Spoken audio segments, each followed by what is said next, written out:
Hi guys, how are you? Serendips and Lychee. I see you guys. Thanks for being here. How's everybody doing?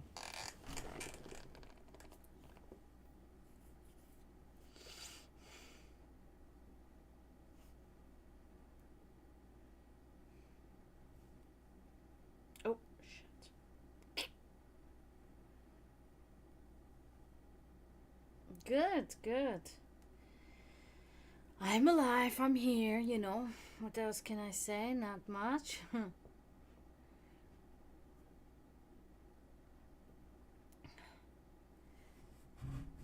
So, what are you guys doing after this, ooh, sushi? That does sound good. So, you guys have any big plans for Memorial Day tomorrow, or?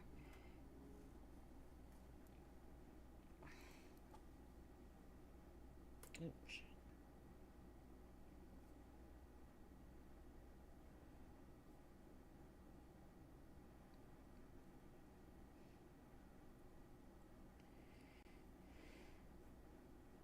What?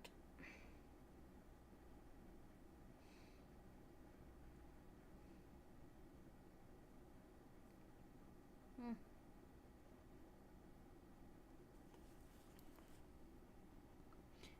Yeah, I don't either. I mean, I really don't. I don't know.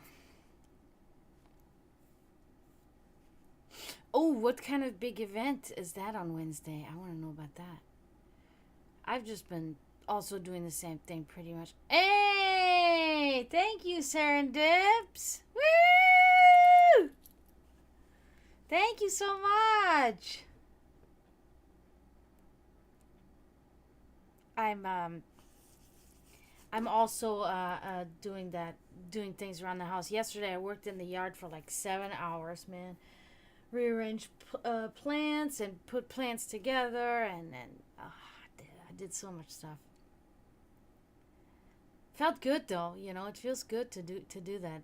The result is always very rewarding, and you feel organized and cleaned up.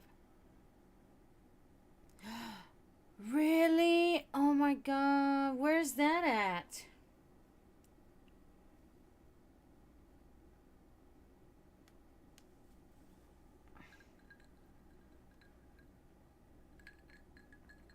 And how old is your sister?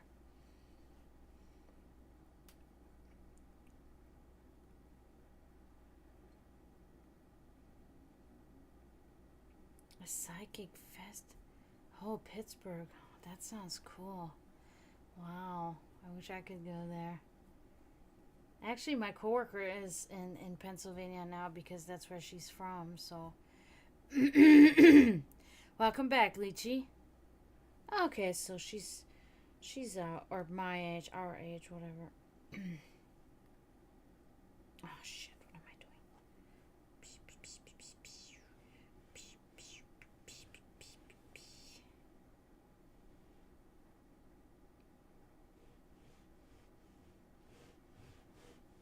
That's awesome. So it's like on the in the like streets, or how's that work? I'm curious. Oops. Almost done here, guys. Sorry about that.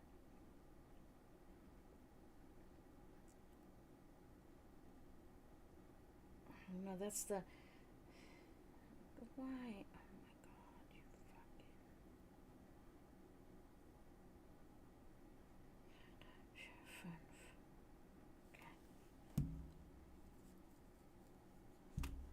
fucking. Okay, we're all in our 30s. That's good. That's good. Sometimes I get a little bit frustrated with the younger generation coming in here. Not because of any of these fucking elaborate reasons, but just because they want to keep asking me about their crushes and shit. I've told you guys that before. That annoys the shit out of me, dude. Oh my god. I feel so bad about it, but Oh, that's cool. Okay, okay. Wow, that sounds really awesome. That's the problem with like living in small towns, like the town that I live in. Um, the only like glue that is holding together this community or this pretend community that I obviously can't be part of is church. Literally, like that any event here is based on, well, it's either based on church or it's based on like law enforcement. It's like fundraiser for the police or fucking fundraiser from or for the church or whatever. um and Yeah, that's not really something I'm into in that sense. Uh there's not it's no diversity here, right? In people, everybody, most people that live here, especially like in the small town that I'm in, they were born here, they've always lived here, so there's not many people from different cultural and religious backgrounds, so it's very limited, and then also the events are very small events, they're very short, you know so it's kind of like, and everything else that is bigger and more involved, and I could actually fit in, is at least 45 minutes away from me, with a car. So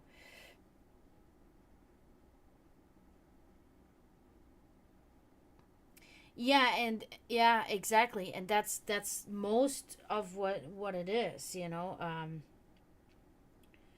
It is about, you know it is like this they make it out to be this pretend like meeting people and helping, but all what it really is forging more connections so they can do more crooked things. That's really how that goes most of the time. At least that's what I think. That's what it seems like. Oh, let's put it this way. There's always an agenda. There's always an agenda,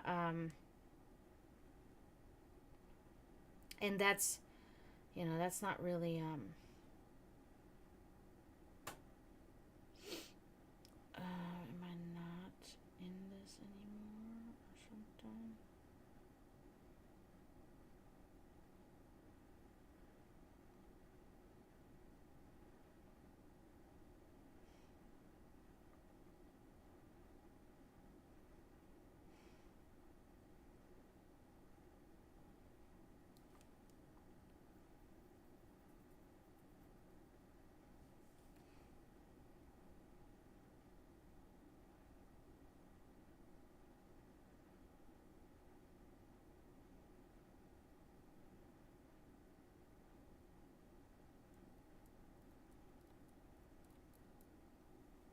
Why not?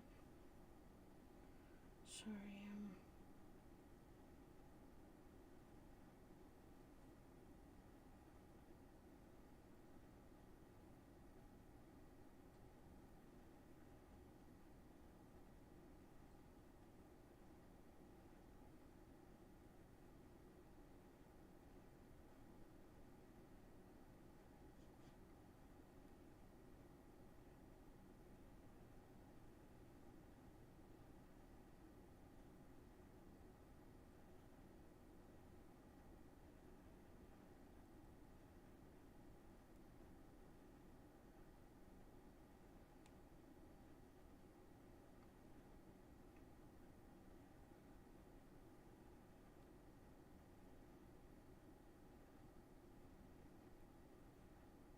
Okay, sorry. I had to do this real quick.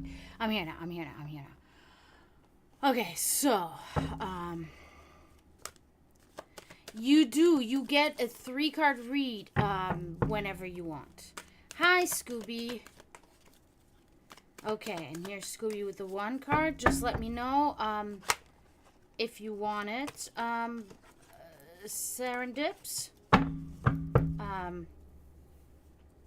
Also, yeah, it's it's really hard in small towns to find like-minded people or find people, that you can get involved with. And I feel like that doesn't just go for, religious or even political things, but I also think it is related to activity, right? Because um, we are younger people, and we are, we all have different interests. We have athletes, we have people that consider themselves maybe scholars, we have people that are involved in maybe nature in a sense, artists. We have so many different people, and then if you're stuck in a little small town, you have really no way, you know but it does, we do have artists in here too, but unfortunately it's always just always a damper put on it because of fucking religion, because of Christianity. Not any religion, but Christianity. You're not welcomed. You're looked at in a weird way. You're treated weirdly, and almost considered a lesser being than them, also being treated this way subsequently. So it's difficult, it's hard. It's like, even you can have much confidence, and it can still be difficult then for you to go out there and then want to embrace the day, when you know that most people that you will encounter will be very judgmental of you, so it's a little hard. Now that I moved my stuff here, I moved it all. Sorry, guys. It's just, I need it to be flat, but you know what happened? I washed it, and now it's all like wavy and shit. So yeah. Okay, so let's do Scooby first then. Time machine activated. This is so ridiculous, okay? If you check out my TikTok, I just posted my ad video. I always post an ad video before I go on live, and then I post a little clip where I'm live giving readings, blah blah blah. And in this clip, it was temperance was one of the cards that was in the clip, and it was so when I put the cards out to do the video, I was thinking to myself, oh man, I really hope whoever's getting a reading from me today will pull this card. We haven't seen it in a while. And here it is. So it's a very good card, of course, Scooby. So in your future, at some point, it does look like patience, balance. It looks like you will be in really in a tranquil state of mind, and in your life in general. So that'll put you, consequently in that state of mind.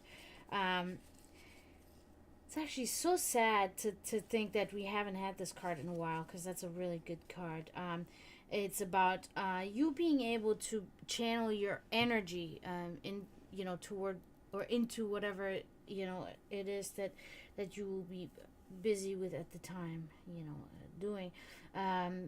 You will be combining new elements for new results. So maybe you'll be going into a different direction, and you will be giving new things a try, and to see if you can spark something new in your life. It could be on a spiritual level. It could be maybe even you changing the content that you read or that you indulge in, even watching on TV or whatever it is.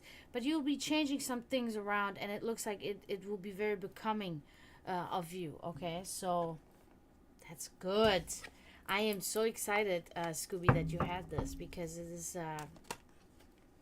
that is one of the best cards I consider, like, I guess in the top 3 for sure. That little GIF or GIF. I never know. I still don't know. I think it's GIF, right? Because what is it? It's a graphic something, GIF. So I hear still some people say GIF, and I'm like, I don't think it's GIF. I think it's GIF. GIF. That's so weird. That reminds me of that. What is that GIF? That peanut butter? I hate peanut butter. I can eat peanut butter with like chocolate or something, but by itself, oh no no no no no. That is not European stuff at all. It's like in Germany. I think by now we probably have peanut butter, but we never had peanut butter in Germany. And when I moved to the U.S. or when I first visited the U.S. And the first time I tried peanut butter was in a Reese's peanut butter cup, and I was like, wow, this is delicious, right? And then the second time I tried peanut butter, it was like by itself, and I almost puked. It was so horrendous. Like, oh my God, no. How can you eat that like that? So, yeah, I don't like peanut butter. But I do have the cinnamon toast crunch butter thing. I eat that. I like that. And Nutella, of course. I like Nutella. I grew up with Nutella, but yeah, I'm very glad that you guys are here. I'm very jealous now of this fucking psychic festival that I can't be a part of. And I would love to be in Pennsylvania right now, also regarding the temperature, because now it is so hot here. And that's going to go on for another 3 months or 4 months. I'm not happy about it. So I've been doing a lot of writing again. That something has inspired me today. It was like a salve. What for what? Oh, tell me about this. I really would love to know about this. Oh my god. Of course, Scooby. What did you expect was going to happen? You got the scooter, of course, it's got to fuck you around. That's, yep. Only us strong people can handle this situation without fucking pummeling something. But I did fucking hit my fist on my desk earlier today because I was so fucking pissed because I tried to make a TikTok and it just would not work. And I restarted TikTok and I restarted my phone and then I restarted and it just would not fucking work. And then it finally did. But I was like, And then I went downstairs in my living room and to go into the kitchen get a drink or whatever, and I took my phone and I fucking threw it as hard as I could into the couch. I knew I was throwing it, but I was kind of hoping that the trajectory was going to accidentally change and it was going to hit the fucking wall and spatter into fucking 1,000 pieces. Unfortunately, this hope was withheld from me.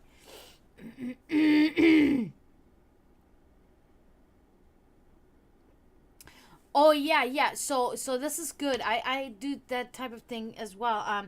I just recently came up with a toothache ointment. I made that myself. And I have always a test subject that will take my ointments and my salves and all that, and he said it was the best thing, even including like actual prescription medication that he's ever had, as that most helpful ointment he's ever put on his tooth, and it was very relieving and it made me feel really good. And then he told me a couple of suggestions on how to alter the recipe a little bit to make it even better, more potent still.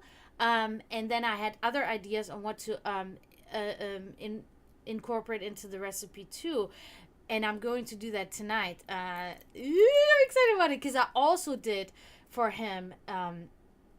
This was like what would you call it? Like a cream.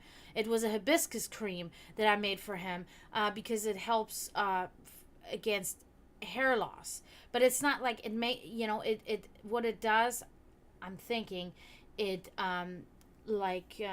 stimulates the growth, stimulates probably the cells in the skin on your head that promotes hair growth, not so much as not keeping the hair from falling out, because we're not fucking androids or whatever that can do that type of thing. We are falling apart as we live, and we will until we die. So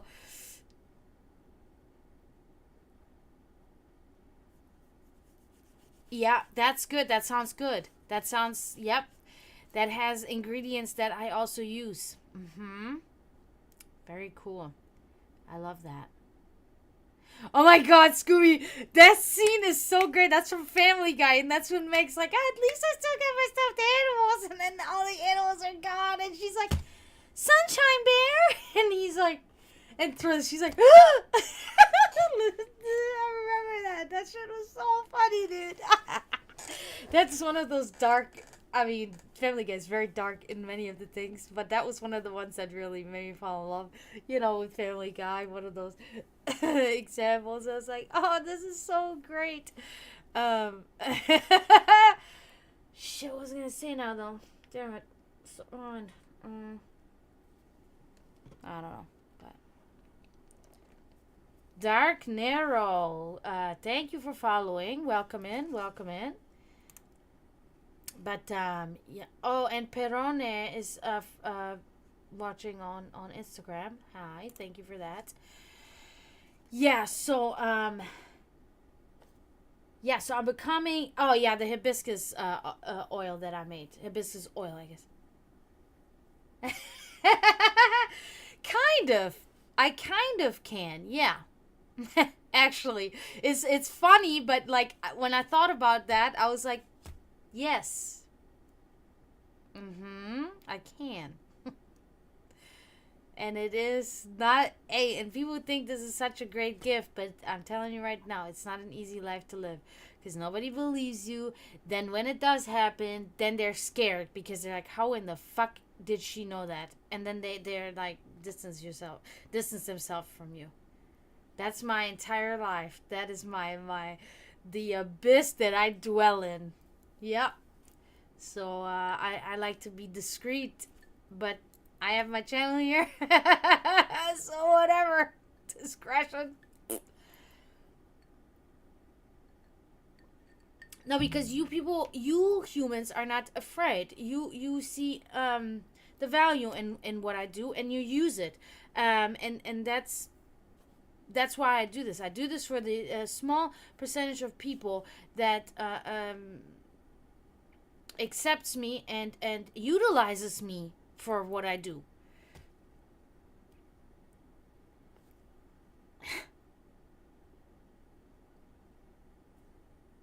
Unconfirmable. Hey, welcome in. That's so funny.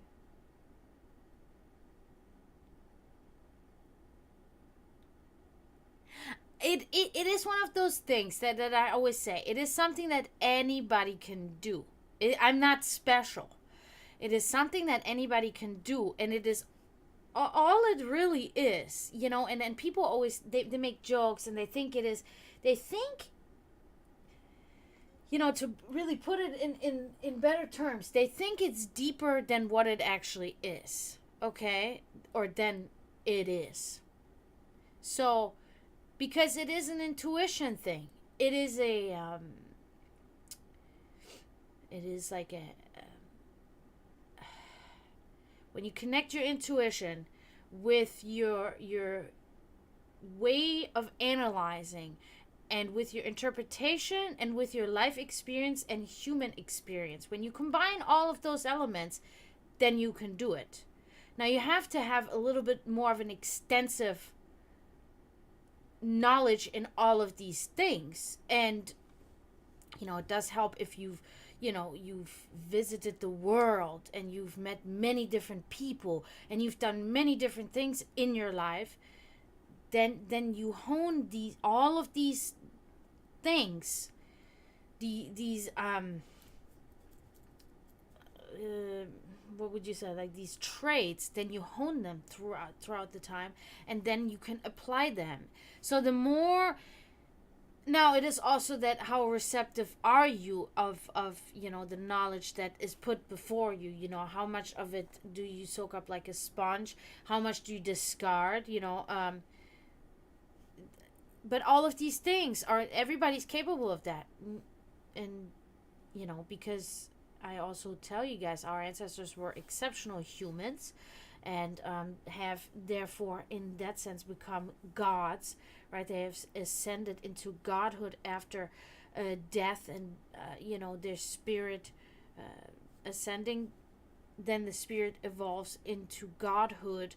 And it is just that these huge, bigger than life humans, unfortunately most of what they were have become very watered down throughout the ages, because it is in our blood and it is in our DNA, and everything becomes more watered down because we keep evolving as humans, so everything waters down more. So we have to kind of go back to basics. We have to reach back in there in order to be able to do these things again, and live therefore a more formidable life, in my opinion. That's my opinion.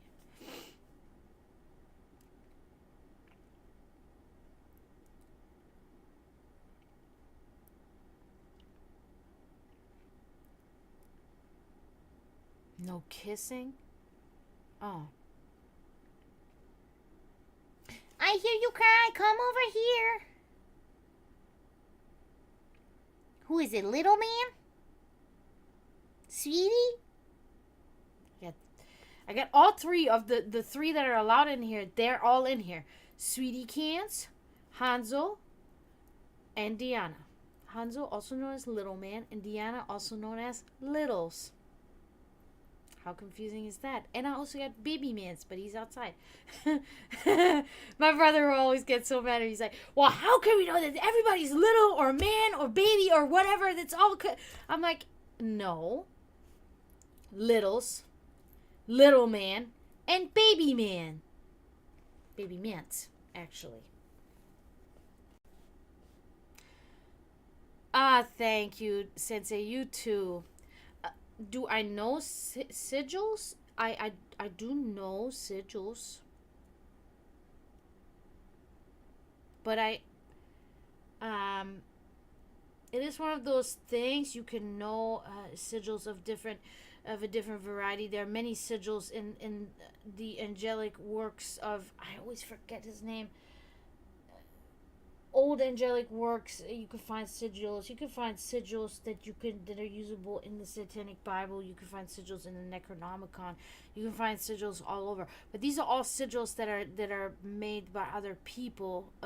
So I have always come to the way that I like to make my own sigils when I do. It happens once in a while that I will make one and use it, but I usually don't use sigils so much. But it is one of those things that I do believe I should do more of, because I used to do a lot more. I have a lot of sigils that I drew back in the day that I used for magical workings.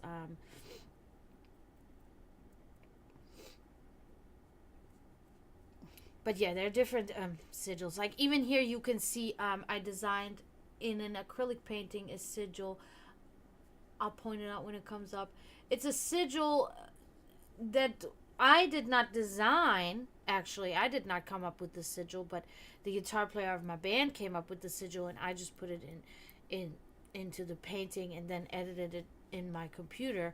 And this is the sigil for my band. It's pretty much the sigil that if you were to summon us, that's what you would use.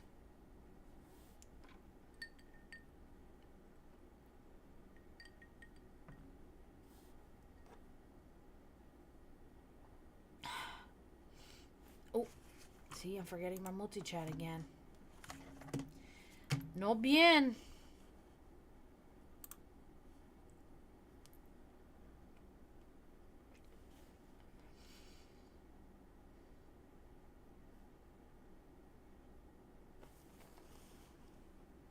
But yes, thank you everybody for being here today. Finally this worked again. Okay, good.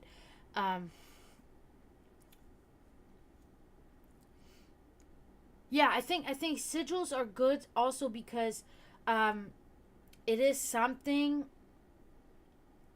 If you do it even if you use somebody else's sigil, but as long as you draw it yourself, it is something that you create from scratch. And I do believe that this is something that can hold more value, more power, more energy, because you know you infuse your entire self into it in a sense, because you make it yourself, so there's a lot that goes in there. Oh my god. Oh my Astra, that's so funny because I used to have two dogs, well, 20 plus years in between, that were named Asta. Asta is the name. Asta, oh my god, so cute. Oh, I got an all black kitty too, but not with the long hair. He has more the Asian. He's got the really big ears, and he's a very slender cat. He's my handsome man. Little man, come on. I can't.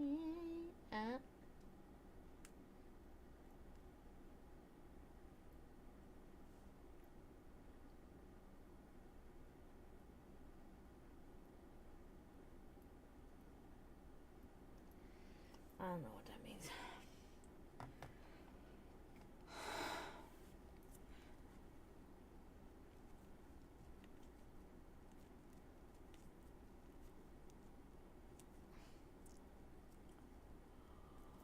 That's awesome.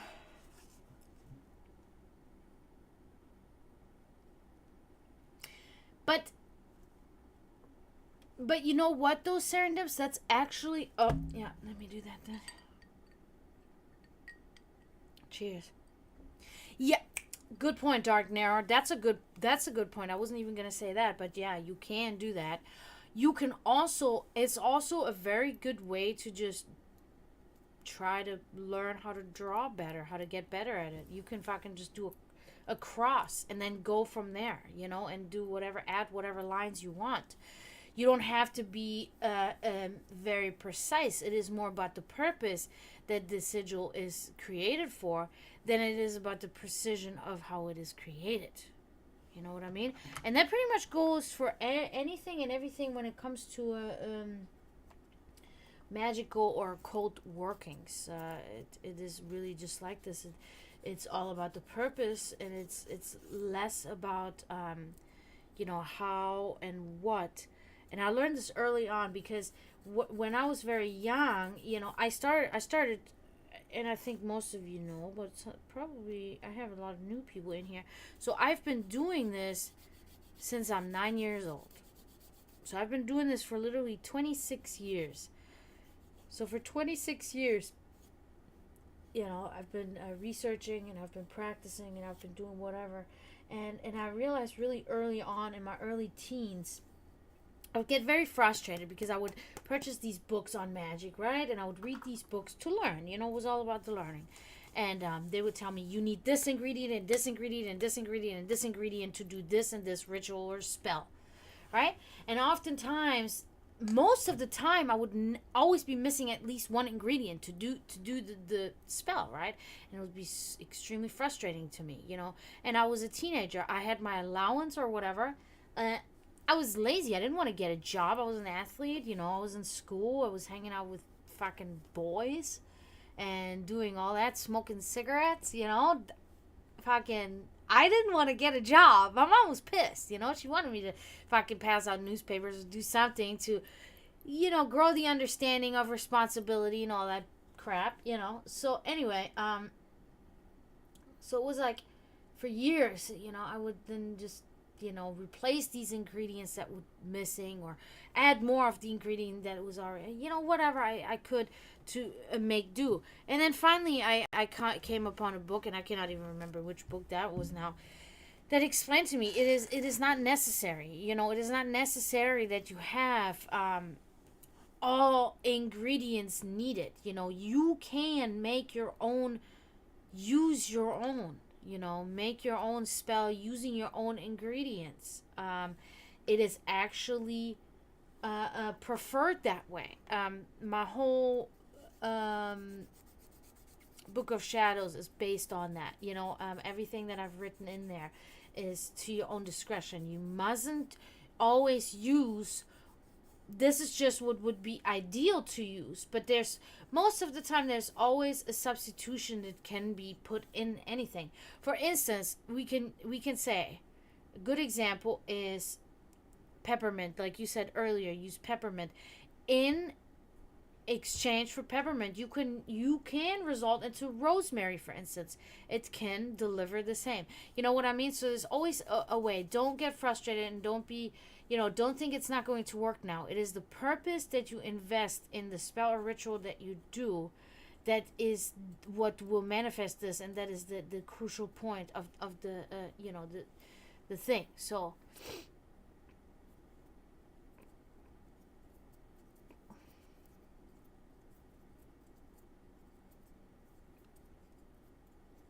exactly, Serendips. That's a very good point, because that has something to do with authenticity. Okay, I do not like humans that pretend to be somebody that they're not, for whatever reason, to impress other humans or to hide who they really are. That is something that I mean, you can see me. I've always found that to be very cringe, right? It's cringe that you must hide, or that you must pretend to be somebody else, and because you want to impress somebody, or whatever reasons behind it. I do think, or even when you're a person that promotes something, you must believe in this product, or else it is exactly fake. It's the same, like, a lot of bands out there with their music, their lyrics, in the really heavy metal scenes. It is so much that I mean, especially like when it comes to like the death metal genre. It's oftentimes, these lyrics are so out of fucking control, and the fucking singer, talking about whatever violent crime, whatever violent thing, or insane or morbid thing, and then the fucking singer on stage is wearing flip-flops and starts crying when somebody steps on his toes. You know what I'm saying? And it's like, okay, well, you were just singing about cutting somebody's foot off, and now you're talking about, it's don't do that. At least sing about what kind of a little bitch ass pussy you are.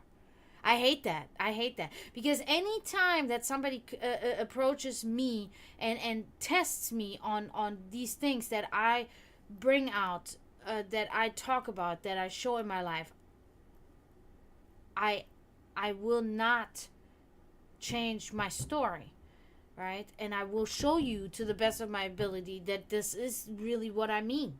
This is, my lyrics that I write for my music, for my bands. This is truly things that I have done, things that have happened, things that I have seen, things that were deeply rooted part of my life, important part of my life. Not just fucking talking about fucking dumb shit, talking about icon blood, right? If you talk about that, you're gonna run and scream and you run to the doctor. Okay? That's what you're gonna do. I don't want to hear it. It's so ridiculous. It fucking gets on my goddamn nerves. Shut the fuck up. For some of you, you know who the band is that sings that shit. It's so ridiculous.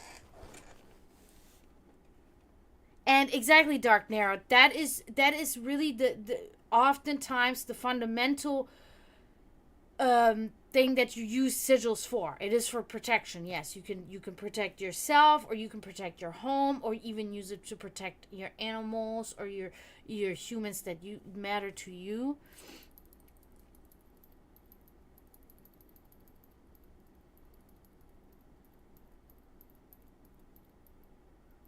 Scooby, and that's great. That's where you have natural, because some of these things come to us naturally because of our ancestral, line. But either way, it is this natural skill that you just have, that you may have never even tried to hone in any way, and that just comes to you, and it's awesome. And you got to play on that, and you got to always remember that, and always consider that, and maybe work this out even more.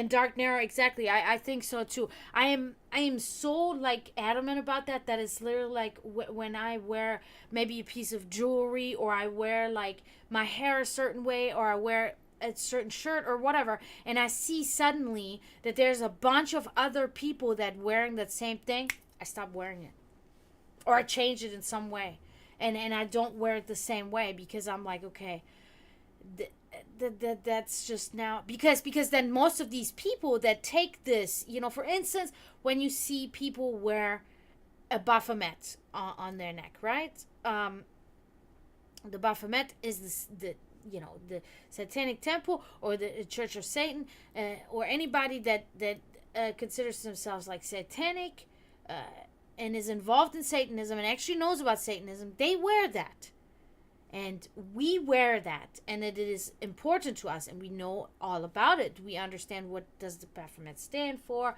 where did it, like we our life revolves around this fucking thing. Okay, so now here you got a bunch of fucking 18-year-old girls running around wearing a Baphomet, like, I'm kind of witchy today. It's like, what is the Baphomet? What is the meaning of it? Explain it to me.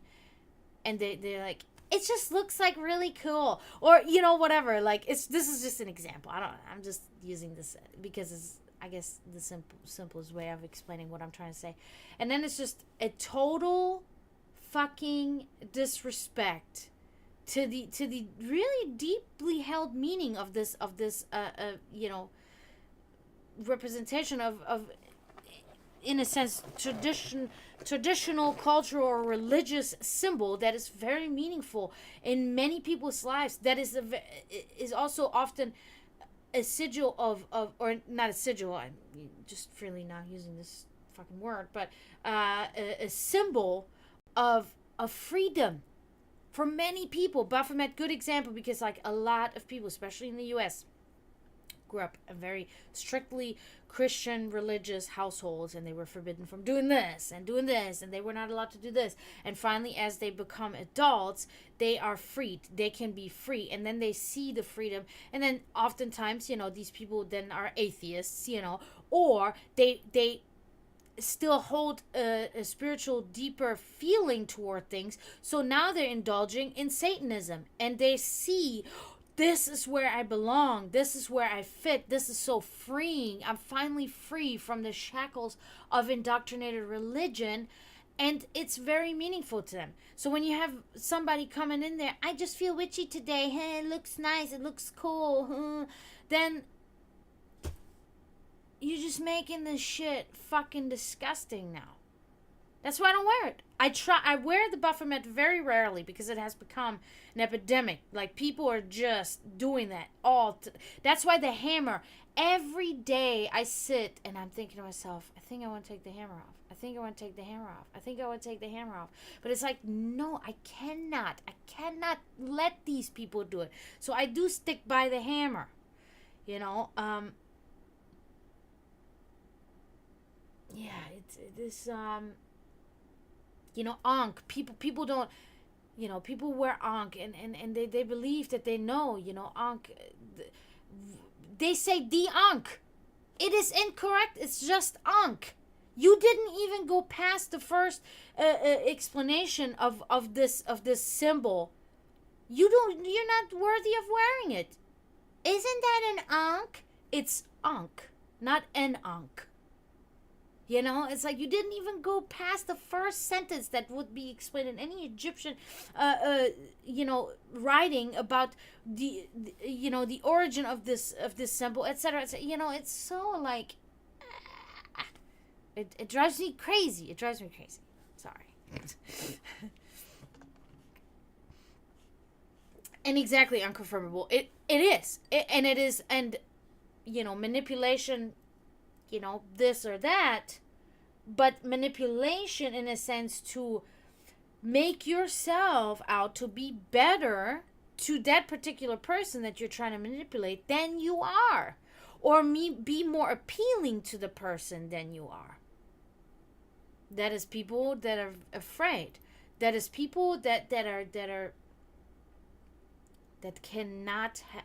not have the characteristic inner strength of being alone. And it is no easy road. Trust me on that. Hey, Florida Mel, how are you?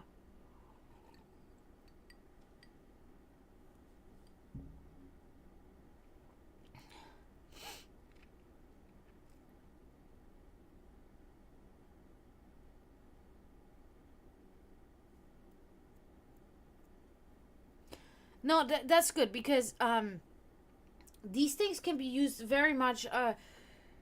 Um, Crystals can always be used to either, they can be used as like a little cage to hold information, to hold things. They can also be used as a transmitter. They can also be used as an extractor. They can be used for many things. Um, it is so much, it is of importance, I do believe, that the crystal is of an actual, um, earthly substance, that it is not an artificial stone, because I do think that I think it can still have the same abilities or capabilities, but not to the extent. Okay, not to the to the amount that we need them to. But I do believe also in this sense, also something I learned early on. It's not very crucial or imperative what stone it is. It is a little bit, but in all, it is not of 100% importance. And also, the quartz is one of those stones you can use for anything. So if you have a hard time finding a particular stone, crystal, or whatever you want to call it, quartz. Even rose quartz you can do, but quartz would be better because it is a very neutral stone that you can use for any workings. Now it is great, for instance, black stones like tourmaline and onyx, and what is the other one?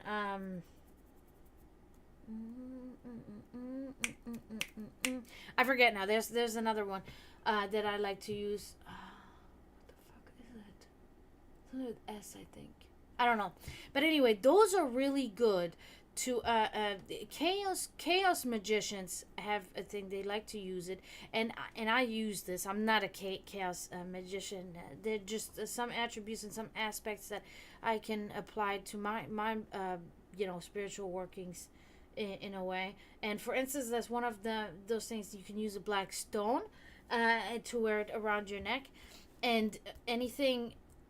This is more for people that are not very well versed or don't know their way around much on energy shielding or shielding per se around themselves from energies entering or things entering.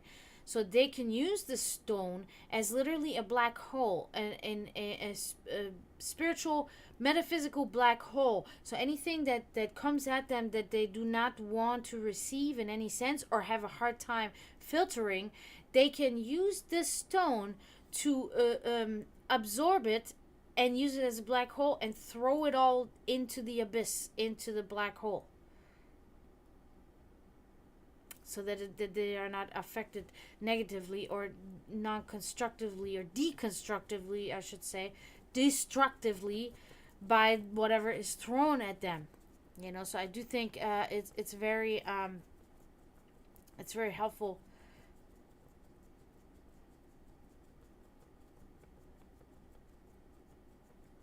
I Kayanite. Hmm. What was it that I was talking? Or hi, Kelly. By the way, welcome, and thank you for coming. Yeah, it's these things are very useful. These are just, like I said, these are just tools. I do believe a good cleansing ritual for your stones is imperative. Okay, because the especially when you get a new crystal, you gotta cleanse it. You got to, because it has been around and it has been exposed to energies of humans. Because I say humans because if it is natural energies, animalistic energies, they are less to be. Sweetie, be nice. She's cranky. They're less of a they're less harmful than human residual energy. So you must cleanse your stones properly for sure.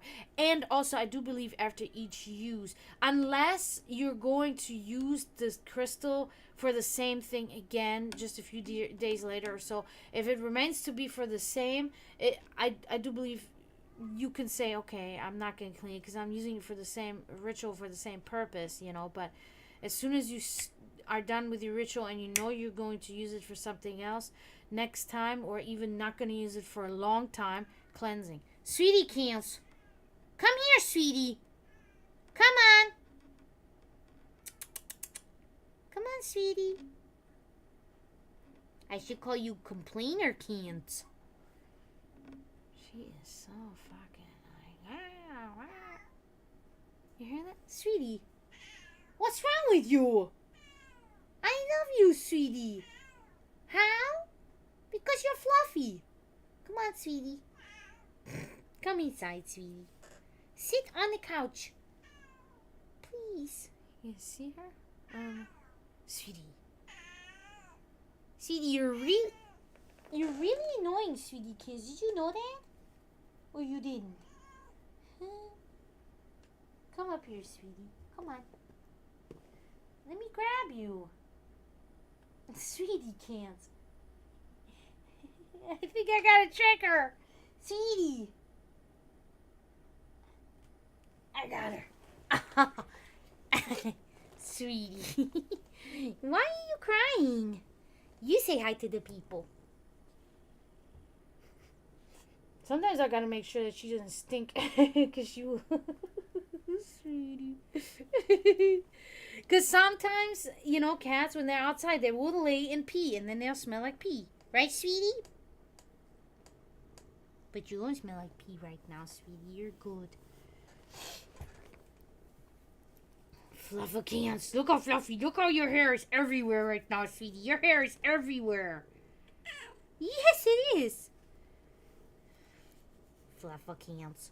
Fluffy-cans, Fluffy-cans. Look at her. I love you, sweetie. I love my sweetie cans. Oh, that sucks. Because I do know... Yeah, see that fucking hair everywhere. I do know that, like... I think I know at least that, like, cat allergies is like probably like one of the worst allergies to have. It's like very potent allergy. CD chaos. Yeah, you. She just... What, sweetie? What are you doing, sweetie? Oh! Did you guys see her tail almost go in the fucking candle? Girl. Are you going to sit on the printer now? Okay, do that then. Fine. It's so funny because my cats, most of the time, they smell... Because they're from the outside. So, they will smell like a hamster on their fur. And the reason... See... I love you, sweetie. And the reason why is because, you know, I cut the grass and then you know, the grass dries up in the hot sun and then it turns pretty much into hay and then they lay on it. So they smell like a hamster, right, sweetie? Sweetie cans. You do. You do smell like a hamster. But you gotta stop complaining. Go on there. You love it there. You want me to bring you? Come on, I'll do it. I'll bring you there. Oh, my back hurts. Come on, sweetie, sit there. Be a good girl, okay? Fluffy cans. Lay there. Lay there. Be good. Stop complaining, please. Here comes little man. He's always very concerned about Sweetie meowing. He always freaks him out. He's always like, why is she meowing? Is she in pain? What can I do? God, now I got cat hair everywhere. Ugh. Meow. Ridiculous. Little man, what are you doing?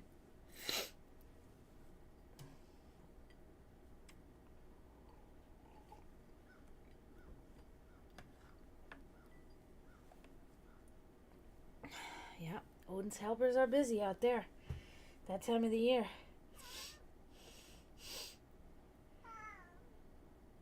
Oh, wow! Thank you for sending me this picture, Serendips. I've never seen this. That is amazing. Exactly. That was my first thought when I... How weird is that? Can you guys hear the ravens out there? They're ravens. Those aren't crows. Those are actually ravens. They're always out there. Sweetie's staring at me like, let me out. Sweetie, no! Sweetie. She's staring at me. It's fucking ridiculous. But that was my first thought. They remind me of raven beaks. Not the wings, but the beaks. Ah.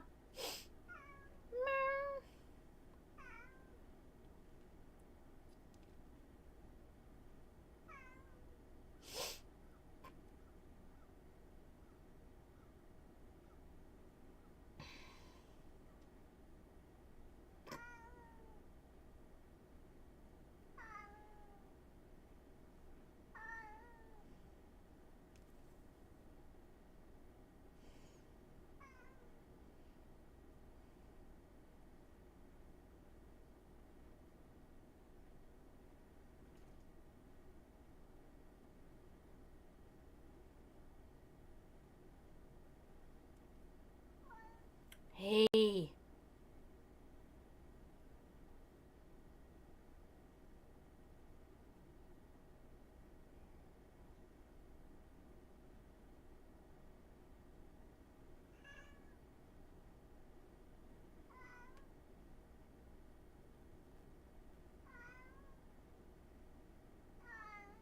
Stop it. Yeah, ravens are amazing. They are absolutely... And they're actually also considered, I think, like, either the smartest bird or, like, in the top, like, I don't know, 5 of smartest birds or something like that. Very interesting creatures. But, I mean, I feel like this is pretty much about any animal. I think they're all more interesting than all of us humans. For sure.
Sweetie. And I'm hearing noises out there. I'm hearing noises that are human-like noises, but there's no other human here besides myself. At least so I thought. I just dropped... Oh, shit. Where's the other one? Oh, there. So... Ah.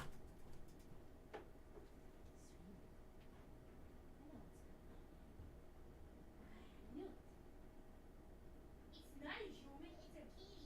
Don't do that. Come in, littles. Come with me.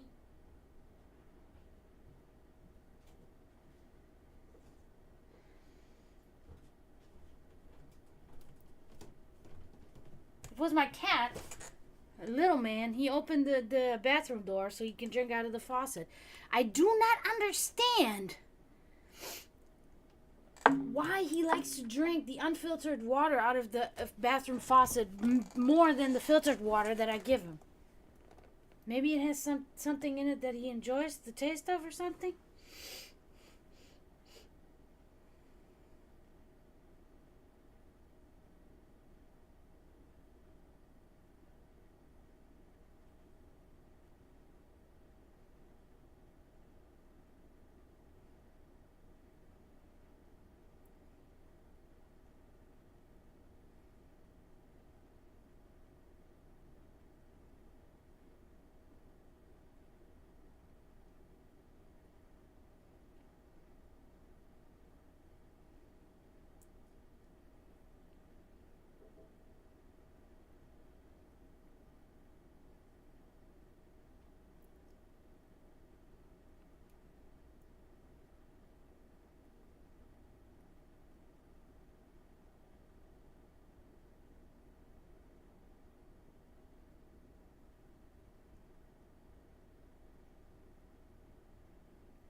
That's crazy.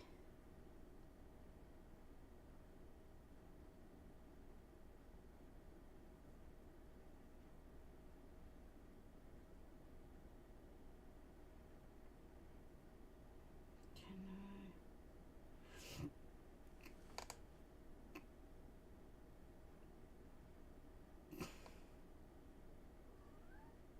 Ladles! Oops.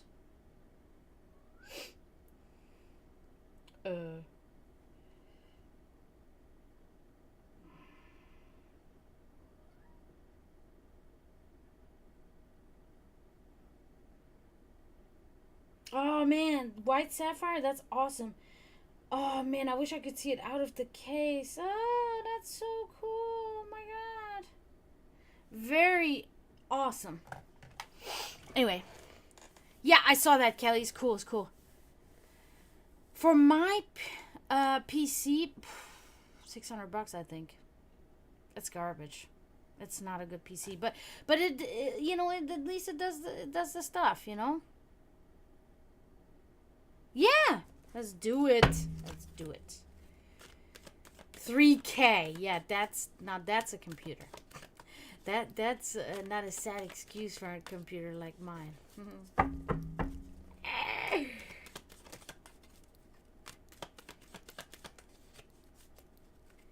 Do you is it a general reading, or would you like to ask about something else?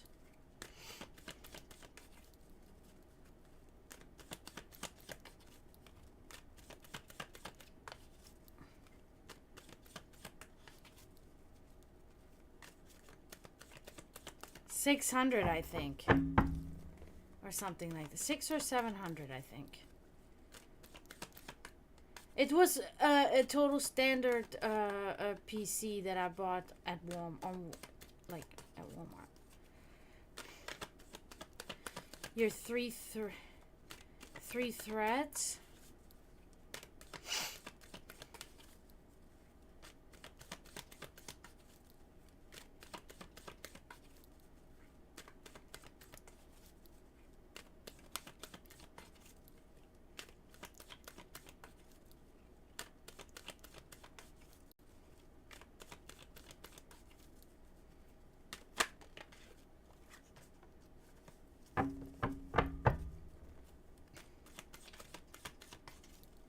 Okay. Let's see. Let's see.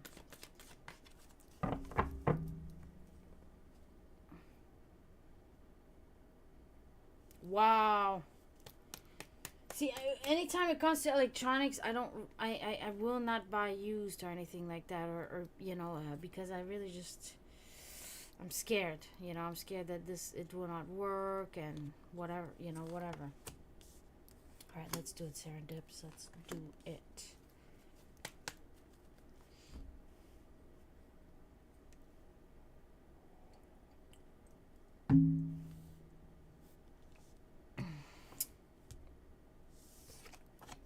Oh.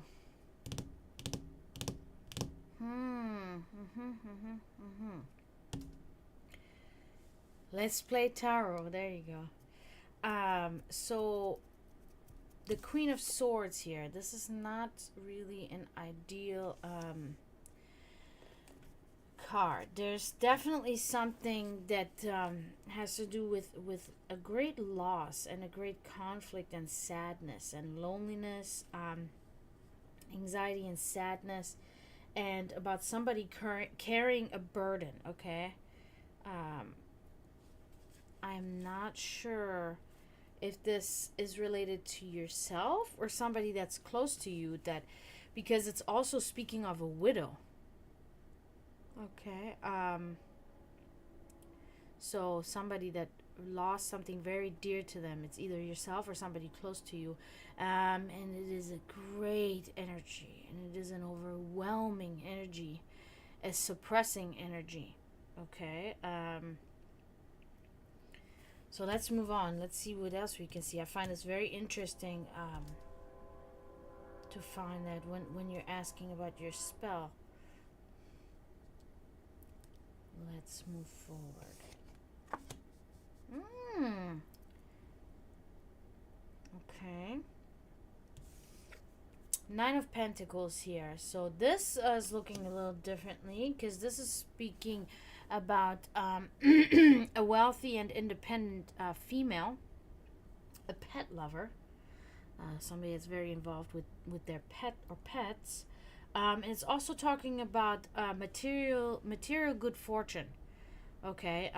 So now I don't know, I don't know if you're male or female or whatever, but this is a female energy, and I do think that this is about a representation of yourself. Okay. That you're pretty much in good balance with things, and yeah. So you're doing well. You're doing well for yourself. Um, you do not lack confidence. You move forward, and yeah. So it's just very good. All in all. Um, on the search for something. Okay, but yeah, this is really. Okay, now let's look at the last card. What we can see. Okay. It's the Three of Pentacles inverted. Okay, so this is talking about. Normally, when we see this particular card upright, it speaks of workmanship with other people. Being involved in teamwork and team effort and enjoying working with others in a creative environment. Now, this represents mediocrity. Okay, this represents poor workmanship or quality, unfortunately. Okay. I'm almost thinking that this is somebody that you were working with, and that you then, because they presented this poor workmanship, you cut the ties with them in a sense, because it was no longer serving your purpose to the level that you wanted it to. Okay. Yeah. So that's the conclusion there. But yeah, so but this could also be from the past. This could be something raining from the past, but there's definitely another person involved here. But this is, I really strongly feel this is your present situation. And the fact that you got Pentacles 2 times here, that's also a good sign, because that is the representation of materialistic good stance, okay, in your life. So yeah, that concludes you Serendips.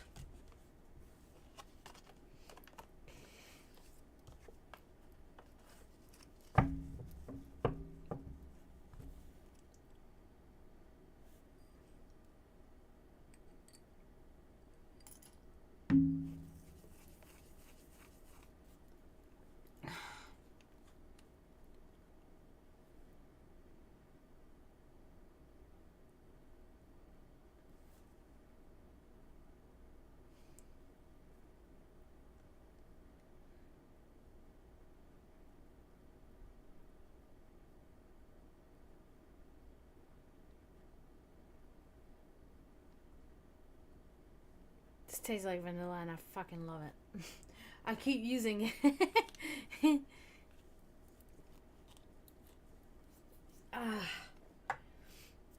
Sun's going down now. Very well. Very well.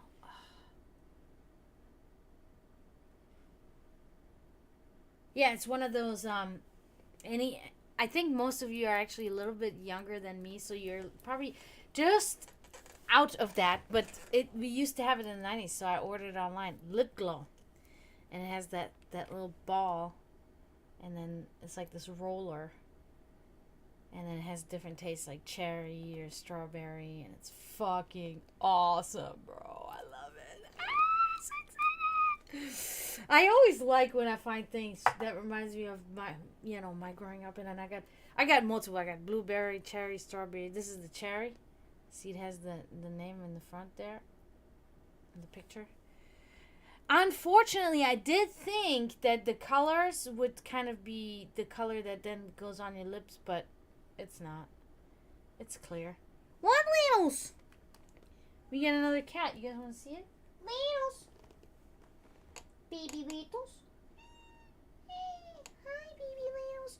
You know, there's people here that want to see you. They think you're so cute.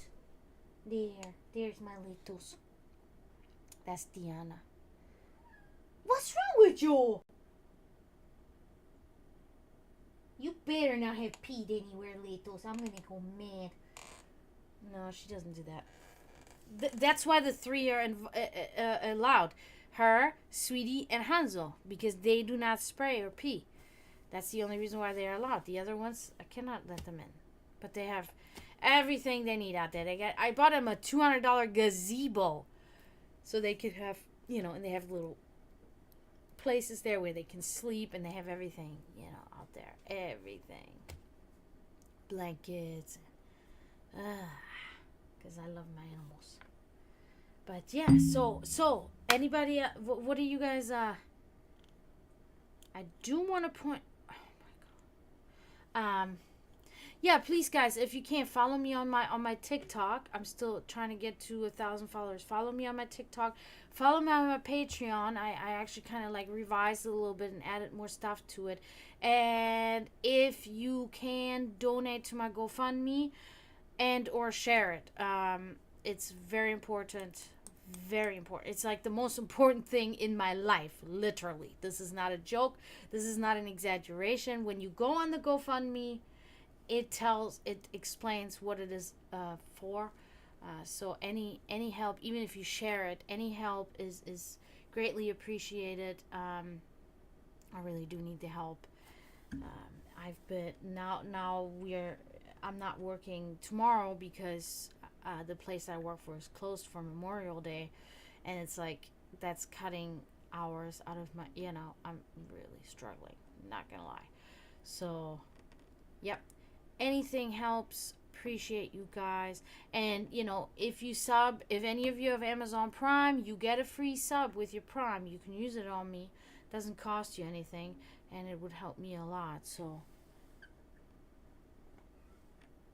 what is a little man? I'm in here. Yes? Ow? Why is he doing that? He normally just comes in here. Weirdo. They're acting weird. Thank you, Serendips. I appreciate that. Come in here. Come on, little man.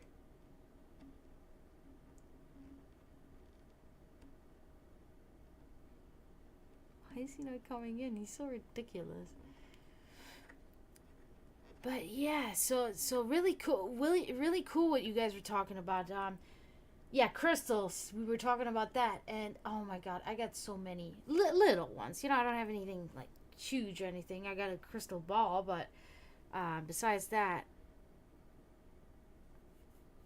thank you, Serendips. I appreciate you very much. But yeah, most of my workings, I don't even use crystals.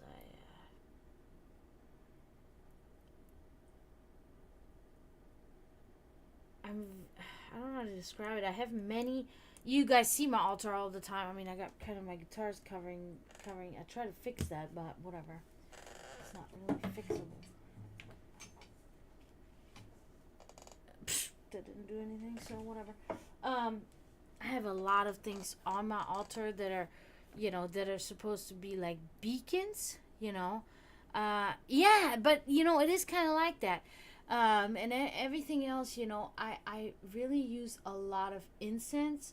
I use bells, and I use a lot of bones, blood, wine, water. These are the things that I use for ritualistic purposes.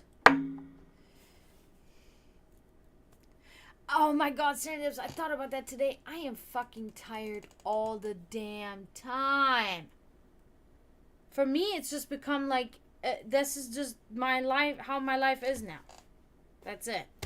I'm just tired all the time. And I have to work through this tiredness all the time. It's fucking ridiculous, man. I'm not even joking. It's fucking crazy. Talking about tired, let me go and get a drink. Don't run away, people. I will be right back, okay? Just getting a refill on my drink.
Okay, I'm back. Sorry about that. What's this,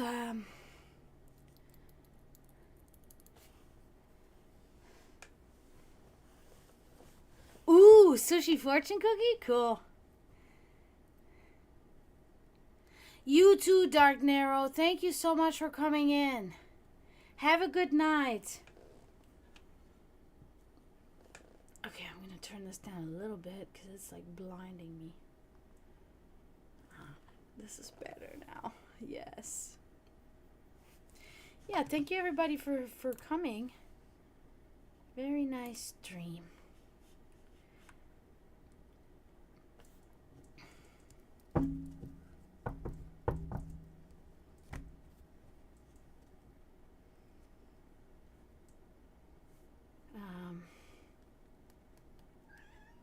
Linus! What's wrong? She always tries to get into my closet, but she doesn't do anything in the closet. She pokes her head in, takes 2 steps in, and then she goes out. Linus, why do you want to go in the closet? You want to wear my clothes? They're way too big for you.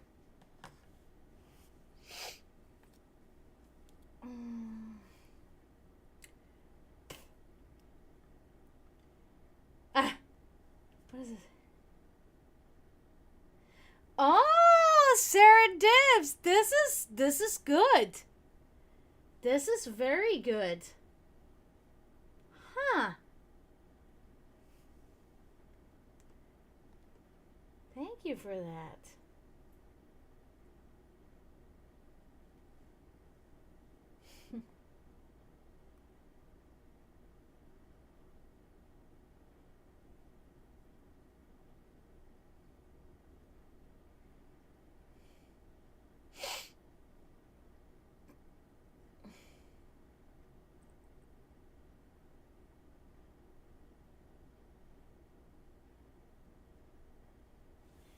Thank you so much for sending that. That's awesome. That has me um yeah, because oh, this is what I was initially talking about earlier. I started writing more again cuz I had this feeling, I've been kind of depressed, and it's been going on for a while now. And some days are better and some days are worse, and it's like I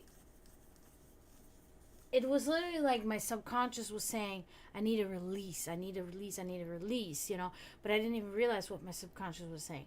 And then finally something happened because I was doing my shorts for German lessons, and I was writing, and I somehow it triggered and was like, it connected. What is it, Litos?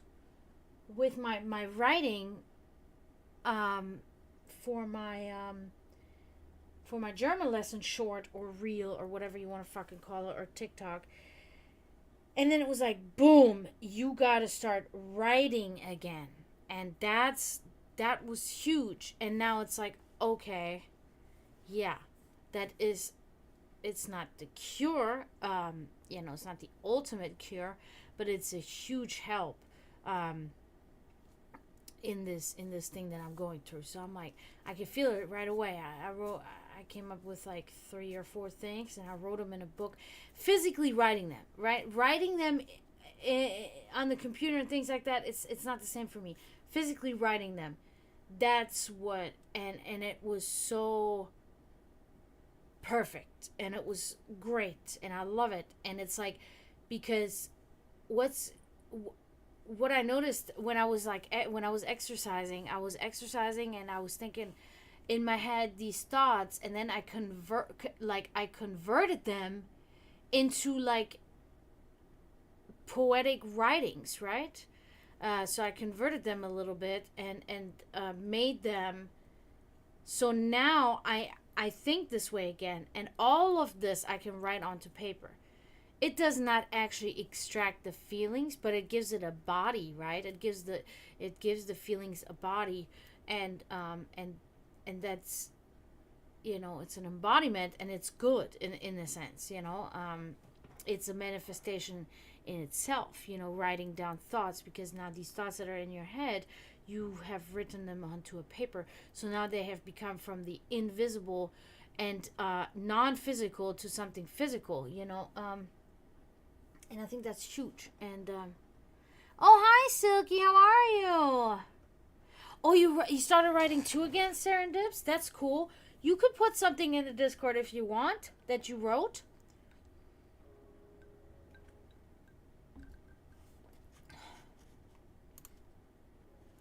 Yeah, and it's cool because, I mean, for me, writing is one of those things that it can only manifest itself on a very deep level, like on a very convulging, like I don't know how to explain it, but on a very suppressed and oppressed level. Um, that was fucking weird. But always hear weird chuck shit. I just thought I heard a dog. I did hear a dog bark. Okay. I guess the neighbors found their dog. Anyway, but so it has to be on that type of level, but it can be about any topic. But you have, but then again, that's what I would say as a poet. it's not, I don't like being fucking like labeled that at all. Writer, I don't like being labeled at all. Whatever, like an artist or creator. Let's say creator, right? Because artist would also assume that I actually had skill in it, so I'm just gonna call it creator because I don't know if I'm good or not. So it's like, okay, so as a creator, you have to take yourself out of it too, though, right? That's something that Friedrich Nietzsche talks about all the time. You have to kind of take yourself out of this poetic feeling in order for it to actually become, proper poetry. Because if you drown yourself in the, like, I guess in the rules and in the foresight of poetry, then you miss the purpose, because most poets, most creators, most poets, they were nihilists, right? So they wrote because of the nothingness that they pretty much embraced, but at the same time kind of disliked, but understood that, applying meaning to anything is pretty meaningless. It's like this fucking weird shit. But whatever. So it's fun. It is fucking fun. Because in a way, you're kind of making fun of yourself a little bit too. And you're kind of taking the you could say hot air, but we don't want to say that. But some things, yes. But you kind of take the air out of it, right? You kind of take the air, you diffuse the situation, and you diffuse the thing by writing it down. And slightly at least, and that is a little bit helpful. It's like a medicine, right? If you take Tylenol, it helps your pain. It relieves the pain. So it's kind of like it's a little bit of a pain relief until it builds up again. And my brain is always going and always going and always thinking of thoughts, always thinking of critical thoughts, always thinking of depressing thoughts, always thinking about problems, always thinking about what is the deeper meaning of anything. So it's like I can now think those thoughts again, convert them into poetry, and then write them down. Because just writing down those thoughts would be just like, I don't know. It would be fucking, I would feel fucking stupid doing that, I think, like,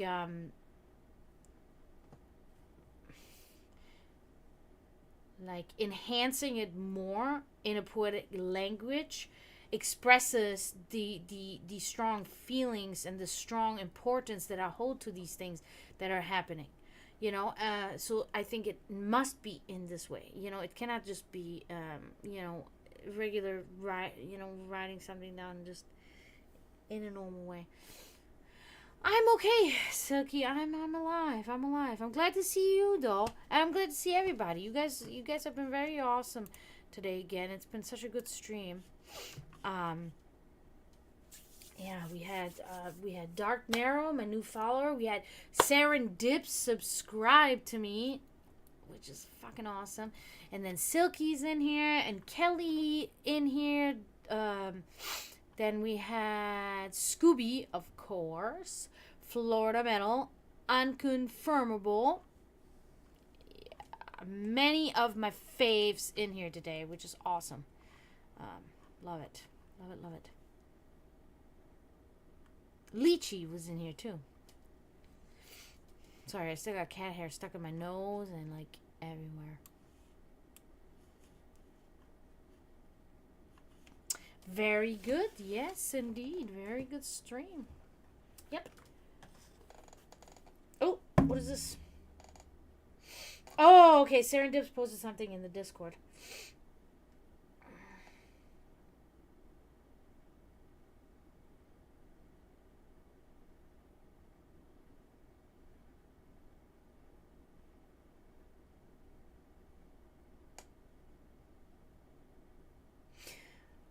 I love it. I love it. Because, and don't take that the wrong way at all, because poetry can sometimes be so convoluted, like so chaotic and so filled and so you have to really like try so hard to get it, you know. This is like simplistic, and because of its simplicity, it's like you immediately can paint a picture behind your eyes, right? Behind your eyes, you can see this unfolding, these thoughts, and how somebody is going to. I love that. That's awesome.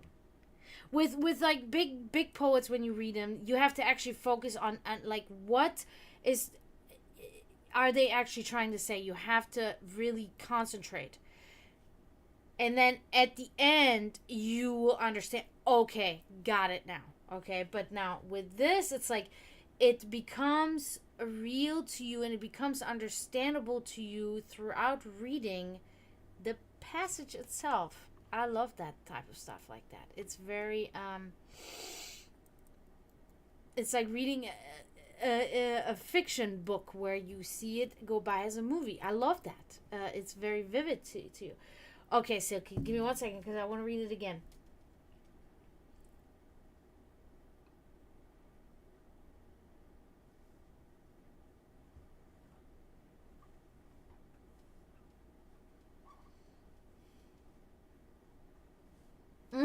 I love that open and clean like a forest.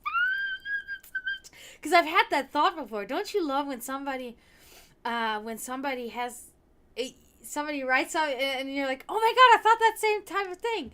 I love when that happens because that's huge. That to me means that on a level we have a little bit of a similar way of thinking, and that makes us kind of a little bit similar as people in a sense, and then we can relate to each other, and then it brings us closer together. That's kind of how I would think about it.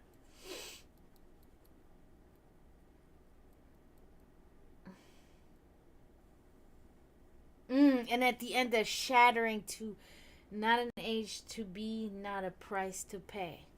The shattering truth of what it is, bringing you back, you know, from the little thought of this clean forest, you know, understanding, and then bringing you back to the reality of it, to the seriousness of the situation. My interpretation of this art, because this is also, I guess, considered an art form, is, you know, all about interpretation. And I'm interpreting about a child being bullied in school and the severity of this situation leading them into these realizations, like, and feelings, and that's what I think it's about. I don't know if it's right, Serendips. You can correct me if I'm wrong, but that's what I think. All right, Silky, let's do it. How have you been? It's been a minute since I've seen you. I'm very glad to see you.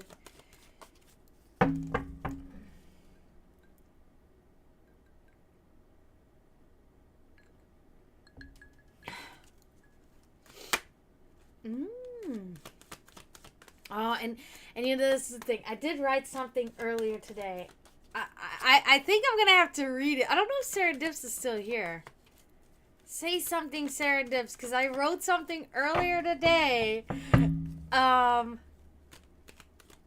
know, Sniff. I know. Oh my god, that's right. Everybody did. I saw the kids not earlier today, but the other day out of the window. I heard all this commotion outside, and I was like, what the hell is going on here? And I look out there, and they're all in the attire, you know, graduation attire. I was like, oh, all right, I'm not gonna be mad about that. It's graduation. It's good. It's a good thing. So that's good. I'm glad. So what's up next? Taking a break or going straight into college? What are you doing? And Serendips here. This is what I wrote earlier.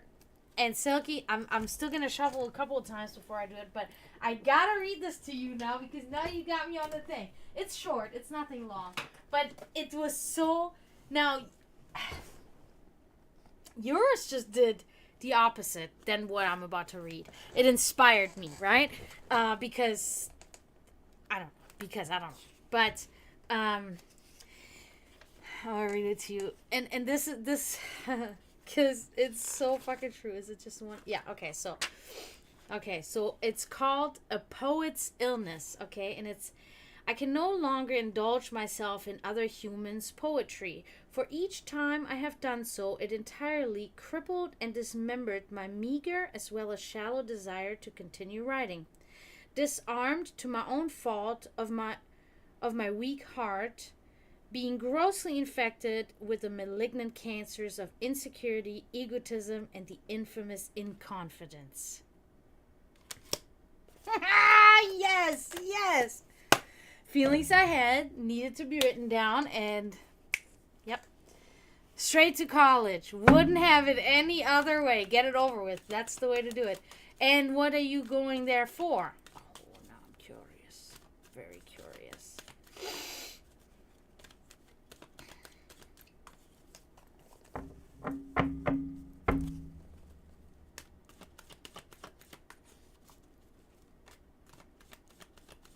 Yes, art. Business, good. Business, very logical, very constructive, very helpful, of course, in anything that you do. So that's smart, the combination of the two. Because art itself won't get you jack shit. Speak from personal experience. So good. That's very good. All right, Silky. Let me lay it out for you. Oh, I think that's precisely. So we get the Three of Pentacles here. This is very good because this is talking about working together, teamwork with others in a creative environment, enjoying the work that you're creating. I'm almost thinking that this is applicable to your college time, coming up. You will be enjoying working with your fellow students. It's about artistic ability, skill, craftsmanship, and collaboration. Okay, so I strongly think that this is suggesting the path that you will take in your college and everything, and I think that's amazing, especially because it is about artistic ability and working in a creative environment with other people. Because I mean, I took art in school, but it wasn't a full-fledged college. But I would imagine that going to college for art would be extremely creative environment. There will be very probably even sometimes unorthodox ways that you'll be or unorthodox things that you'll be introduced to, but it will be all in good fun and humor and with other people, and it will be the time of your life most likely. So very good. Awesome. Yeah, it is. It really is. It really is. Artistic ability. That's huge. Like, that's perfect. Fits right in there. Love it. Love it. Love it.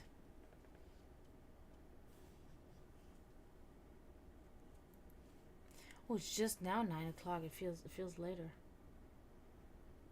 Ah, vanilla, so great.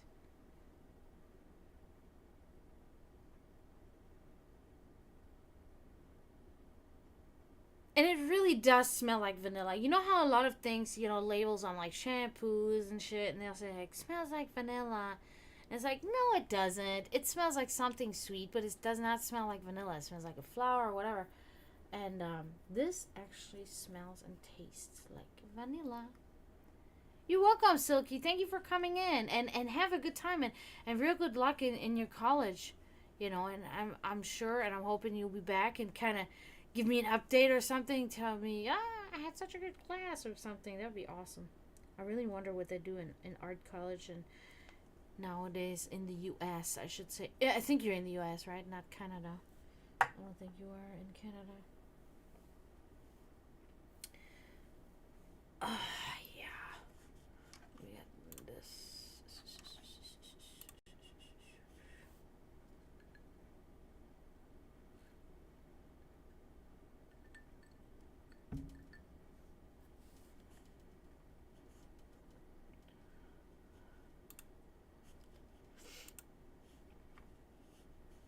It is so weird. I got like 12, I think, No, wait a minute. I got 22, I think, followers now on Kick. But none of them ever come in the chat or say anything. It's so weird. So they follow me, but they're not saying it. Poetry slam. I know, right? Oh, man. I'm not going to lie, but I've been reading a lot lately, so that has also inspired me to write. But I've also been choosing my movies very wisely lately, because I always like to do this. I do my whole day what I do. I do streaming, and I do my advertisement of my businesses, just fucking going horribly, but whatever. And I I do my housework, and I do,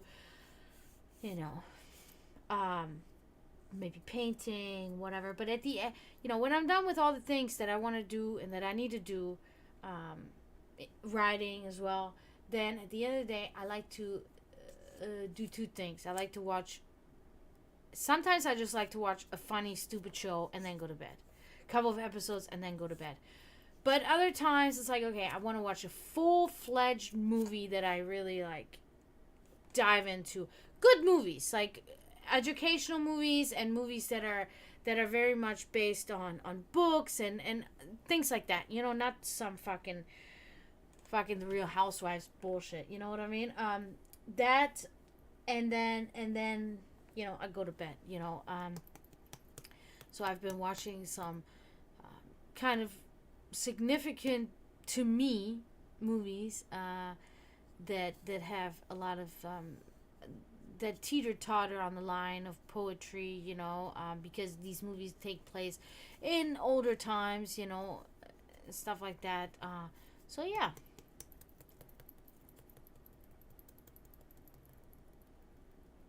Of course. No, that would be awesome. Of course, anytime, anytime. Yeah.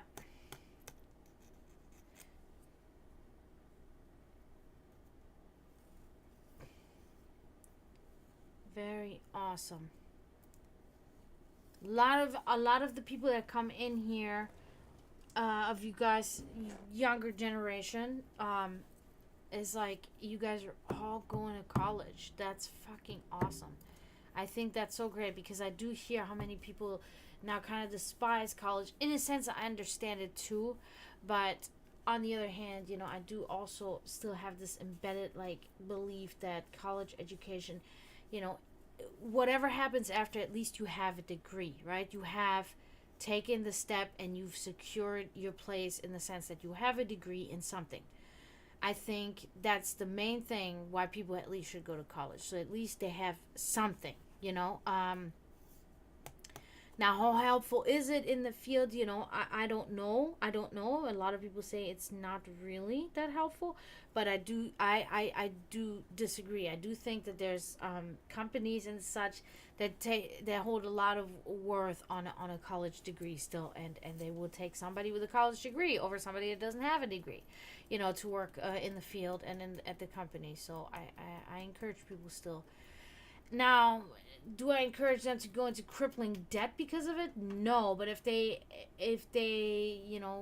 go through high school and graduate on a higher level, then they will be offered opportunities too, where they may not have to pay all this money for all the education, where colleges will help, or grants, or whatever that stuff is that you can get in America, so yeah. Good. Love it.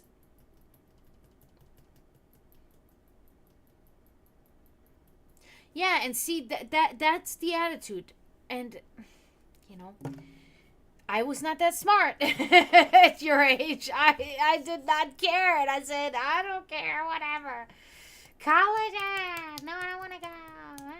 I'm gonna be a pro athlete, or an artist, famous singer, all of the shit that I still aspire to be, right? No, it's okay. No, it's good. This is a good mentality. You're smarter than me. You're wiser than me at your age, younger than me. So good, very good. People talk about the generations are getting dumber and dumber. No, right here, proof they're not. You fucking moron. Shut up. Generations are getting smarter.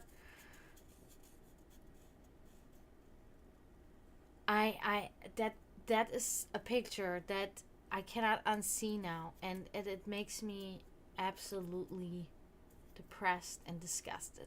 Scooby. A summer dress, or what do you call a sundress?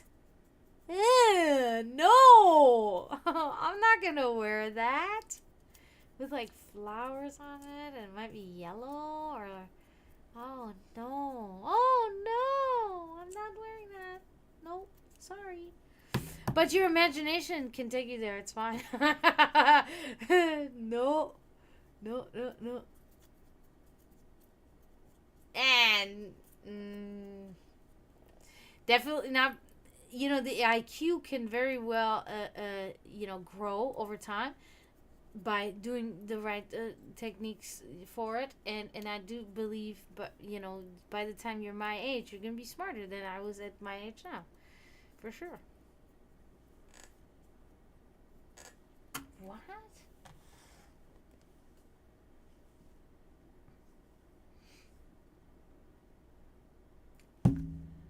Serendips! Oh my god, that's so weird!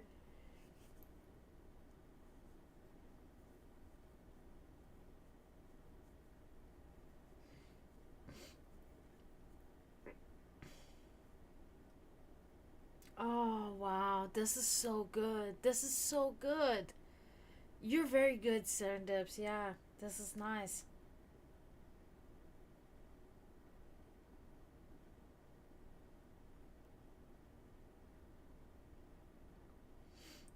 You know, that is. I think this is happening because I think because we are sitting here like this, our energies are intertwining in that sense. And then this happens like this. That's so crazy. So, Scooby, what you just said about the sundress, and then I said about it's gotta have, it probably has flowers on it or whatever, right? How I said that. And then Serendip said, check your messages. No freaking way. A poem, the first flowers of a veil, of the veil, talking about dancing flowers and stuff like that. Come on, is that a coincidence? And then as you read further on, more, uh, even more so coinciding with talks of sundress, etc. I do not think this is a coincidence because we have now, right now in this moment that we are interacting in this way, we are very much intertwined, slightly because we are far apart from each other, but the energy and these things, they travel through the air, obviously, right? So yeah, so okay, now I'm gonna read it. Oh, Jesus, if I don't fuck all my shit up here. I like things being neat and tidy. Flowers of the veil, your wistful sway. Soft skirts of petals dance in the new wind. A change of breeze and the music shifts from gentle buzzes to songs of birds. The feeling of spring is universal, and its anthem will rouse us all from our wintered hearts. Oh, guys! Oh my god! Ah.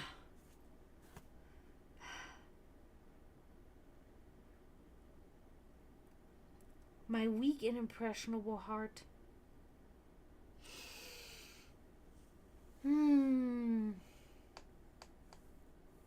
Wintered hearts. But this is why you came up with something that I would have wanted to come up with. Now I can no longer write. No, that was what mine was about. My egotistic, insecure, and infamously inconfident heart. Weak, weak, weak. Oh, that was awesome. I don't know what. I wonder what made you think of this, but it feels like you had a very serene and tranquil feeling there when you were thinking this. and came up with this for just a very brief moment. See, it's so weird. I'm doing this right now. I'm lighting this on fire. What it is the piece, the stick from my incense, and it's like I like that smell more than the incense itself because it's burning wood.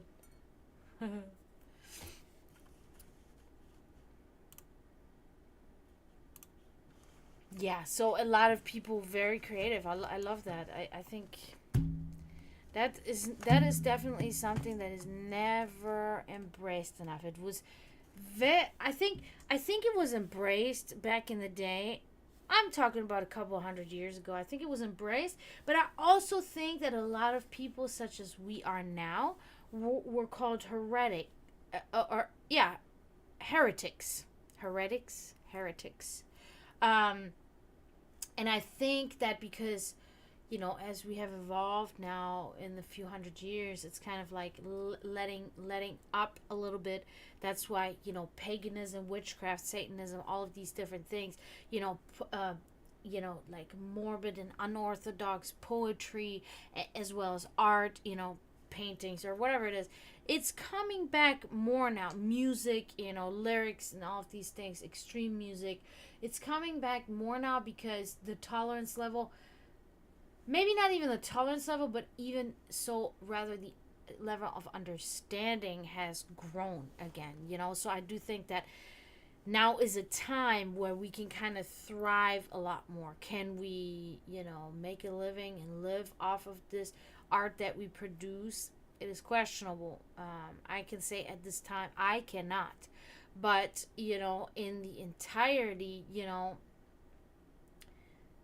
at least we are free to speak, because these heretics or women also, or women who are heretics or minorities, were silenced for so many years, so many hundreds of years, that now is the time where we can speak freely, where we can voice our opinion, and we can stand up and fight. Oh my god, it sounds so cliche. I know. I'm already getting, like, I don't even want to hear myself talk anymore now. But, it is true. We can do these things that we were prohibited from doing for such a long time, So, I think time is on the rise. But these things, especially when it is in such a grand scheme, and when it involves pretty much any human on the planet, these things take a long time to take effect. By the time we can bear the fruits of this, most of you will be very old, and I'll probably be dead already, because it does take a couple hundred years at least, to get this going. So we must be the guinea pigs. We must be the people carrying the torch forward, and then when we pass on, we keep passing the torch, and we will be most likely remembered for nothing,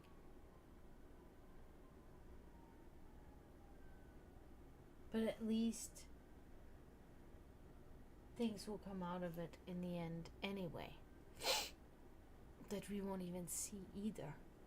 So it's like, see how fucking meaningless shit is? But the only thing that's meaningful then is that it paves the way for future generations, but it paves the way for the universe, for the planets, for the creatures.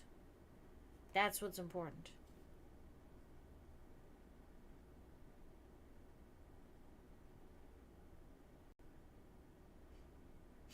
Yeah.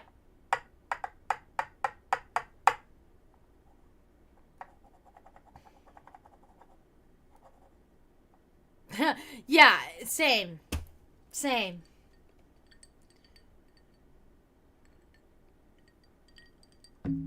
I know it, friend. I know it. 'Tis not easy the way we gotta go. But it is also so. I do believe that every generation had their positive things that did occur in their lifetime, as well as their struggles. They differ in essence, but we all had them. And people don't understand that. Um,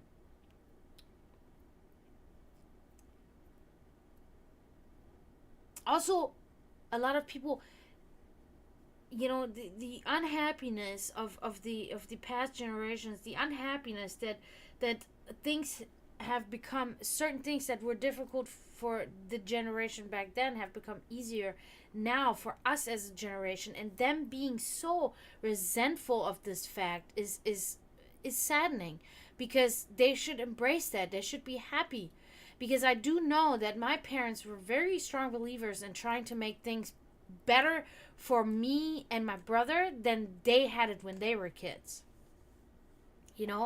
My father coming from, very much very poor upbringing in in Leskovac, Serbia. A very poor way of growing up. Now my mother was the opposite. My mother came from a very wealthy home, but both of them had certain struggles, that they had to endure as children and as teenagers growing up, that they knew that they would not want to bestow onto us, and that they would do anything and everything in their power to improve this for us and not have this happening to us.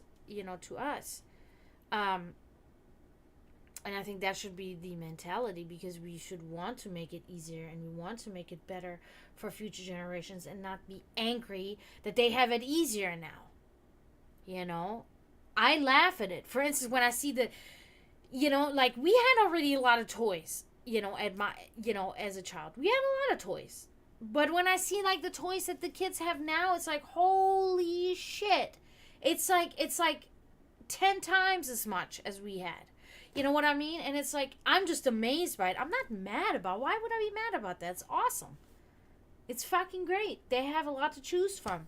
They can express themselves. They can, why are older generations so stuck on being angry about new generations having things a little bit better than them? I find that so futile, and I find it so extremely ignorant.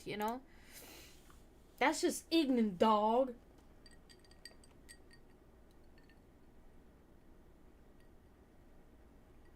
That's such a good thought. That's a very good thought, Serendips, because you're right. When you sit there and just in putting it plainly, you don't have to worry so much about where your next meal comes from. If you don't have to do this struggle, because that will involve the entirety of your brain, that will involve the entirety of your day. If you can take that out of the equation, your brain is completely open to fucking invent the cure for cancer. You know what I mean? Just like as an example, like, you have now all the ability, all the possibility of evolving and changing things and making things happen. And I just came to a realization that I'm doing the right thing, actually. Okay, good. I'm doing okay. Nope, whatever. Anyway, I think that's a very good. Comfort brings room for progression. But see, the problem with these anti-progressionists, right? We could call them that. That's good. Anti-progressionists. I gotta fucking write that down. Somebody probably already said it before me. Whatever. Anti-progressionists, they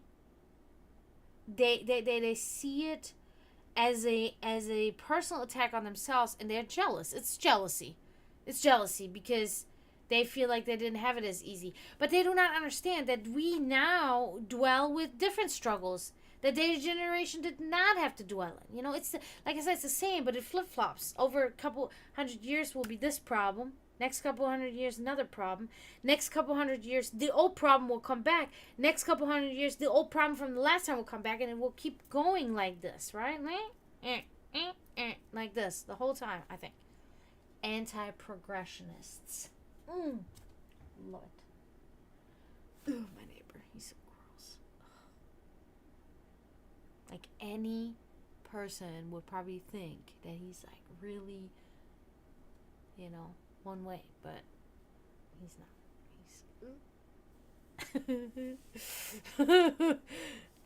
To the conventional human, he might appear a certain way, and it's like, no, it's not. Oh shit, I gotta sew this. Oh shit. Oh, that was fucking fast. Huh? Maybe not. Maybe.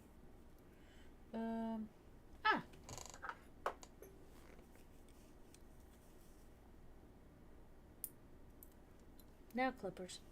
Nail clippers really serve for, so it can do anything. They can do anything.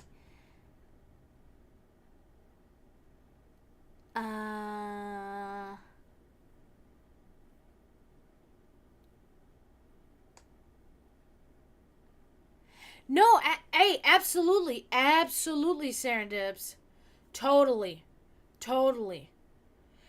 You're absolutely right. And it is true. It goes down all the way to one of the first people that actually documented life in a witch's coven. And this is like real. This is not, fiction or anything. And even he was blessed by many of those witches in the coven with secrets, but he did not repeat those secrets. He speaks about it in his book, Gardner. Okay, is his name Gardner? He speaks about it in his book about how many of these things are, they're secrets, and they need to remain being secrets. Now, the Gnostics, it is surely believed that the Gnostics are, are whatever, the keepers of deeper spiritual truths that we can no longer fathom these days, which we could, but we're not given the opportunity, right? But this path of discretion is also a very crucial path in, for instance, the vampiric community. Because it is now, on one hand, I agree with you that we should like come together and do these things, and then there's still discretion, but it's between the two of us or the many of us, whatever. So I do really think, right, I do really think that is something that needs to happen. There needs to be more of a community built there again. Okay. Now, that's also why I have my Discord server. That is one of the purposes of the Discord server. I'm trying to make us all, in the occult community, in the metaphysic, in the spiritual community, come closer together. I do, however, think that it is imperative in certain aspects to remain discreet, right? And the reason why is because of persecution, because still till this day we will try our damnedest to outrun these pseudo scientific witch hunts that take place all the time. So we gotta really be careful, but there's nothing wrong with forging smaller clans, sects, communities that can exchange knowledge and secrets, right? That is what the whole idea. I think you joined my stream later, Serendips, but my whole idea was and still is to build a sect called the Sect of the Dragon. That is my whole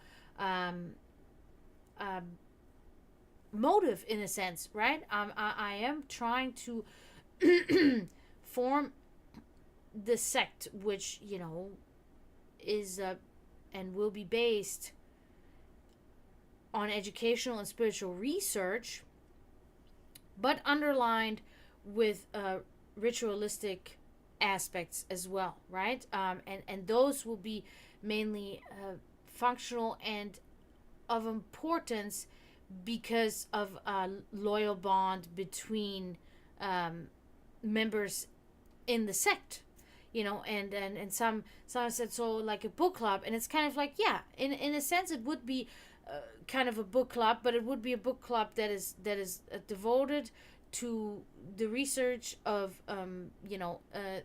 theosophical works, philosophical works, all based around education and spiritual workings, esoteric workings, metaphysical and occultist workings, right? And that is the main reason why I named the sect this, is because I hold a lot to Helena Blavatsky's teachings. She was a theosophist that later converted to Buddhism, and she wrote some very crucial and imperative works regarding esotericism and occultism, and all underlined by science, that's what it is, because science is not an exact science, right? Everything at some point was alchemy or magic, and then further research brought it into scientific fact, and that's where conventional science unfortunately oftentimes fails us, because they just stop instead of continuing, right? Because it is past logic and past reason that we discover more, and that we are able to evolve in science. But a lot of conventional scientists do not believe so. But she has a lot of funny ways of kind of like putting some jazz and ridicules in there against conventional science. But I'm, of course, a woman of science. So, if I have a scientific equation that tells me this and this does not exist, then I'm going to go with this, because I got this in a mathematical equation. I got this on paper. I got this as a fact. Okay, by measurements, by applying, scientific tools to measure this, it tells me, everything. So anyway, her teachings, when she analyzes these things, and then not just analyzes, but when she actually like exposes these things in the scientific way that she expresses her theosophy, it's like the dragon is the symbol. The dragon is the beginning of everything. The dragon is the constellation, the beginning of it all. Like Jormungandr, it's like the worm. It's like, this is just.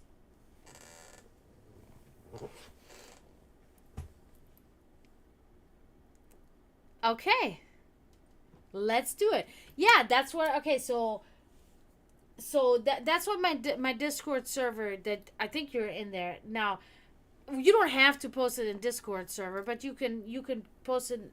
You can send me a message too. It doesn't matter either way. Always want to hear everything. Like I love absorbing knowledge, and then anything that's like I said, that's related to spiritual workings, to ritualistic workings, to occultism, to metaphysics, to esotericism, Gnosticism, anything. Because I'm also a bit, anything also religious works, because religious works are often, most of the time, still spiritual works, whether we like it or not. And the parallels between religions I always find interesting as well. And this is part of my main belief of, most things are decorated out and made out to be something so huge when it was not like that. But there's always a tiny core of truth to all of these different manners, to all of these different experiences that our ancestors had, that our ancestors religiously, literally, not even figuratively, wrote down and put on record. These were crucial things that occurred in their life that actually took place maybe not in the excessively descriptive way that they put it, but they still took place and they were still of meaning. And we all hold this in here. This is the whole point of esotericism, is that we hold this here. We are our own God. We hold God within us. We come from God. And well, no, that would be exotericism. Esotericism is that we hold God within ourselves and we become God. And that is also one of the fundamental views of Satanism. It is funny to see, because back in the day, because the modern Satanism didn't come into play until the mid 60s, right? So it is funny when you read Helena Blavatsky, that did her writing in the 1800s, in the 19th century, that most of these things that she was described always ended up in the same aspect of esotericism, which in its essence is Satanism. So it's lovely because it embraces a spiritually deeper held meaning, a deeply rooted meaning, but it also remains, or it lets you remain the individual, lets you keep your individuality, which when we look at monotheistic indoctrinated religions, it's not there. Your individuality, you're supposed to discard entirely, and you now live for something that is based upon solely faith and nothing else, because there are no proven facts of any gods that are responsible for any current happenings in our reality that we live in presently. So it is good, it is freeing, and it is, because it can give you a little bit of a one-way feeling when you first read her, right? When you first read, because my first work from her was Isis Unveiled, and I read it, and like the first couple of chapters, like it took me a while. I was like, all right, she's out there. She's out there. She may be a little too out there. She may be so much out there that she's back in there, right? Into this box, right? But then you got to keep reading. And you will see that it's not that way, But I do think that maybe her character in itself was always a little bit in a box, and that's why she converted later on to Buddhism. Because I do believe Buddhism, I think that the fundamentals of Buddhism are good, but I do also believe that becoming Buddhist is just also still another way of indoctrinating yourself into something still. Because there's still rules even in the Buddhist religion that require you to do certain things that may go against, it. Of course, it could be helpful in when it comes to a disciplinary path in a sense, but I never really agree when you it forces your hand. It forces you. It tells you that you must do certain things and you must adhere to certain things. And this is, for instance, why I've always had, my heritage is Slavic, but my connection with the Slavic pagan aspect of my culture, I've always had a little bit of an issue because of the very strict commandments that are actually given to Slavic pagans that on my Germanic side are completely thrown out the window and have never even been in existence and instilled. So I've always been more embracing that side, because I am a person that is completely for complete freedom. I have never read anything by him or anything like that. If you know a work or whatever, post it in here. I whenever I have the money, I will buy it.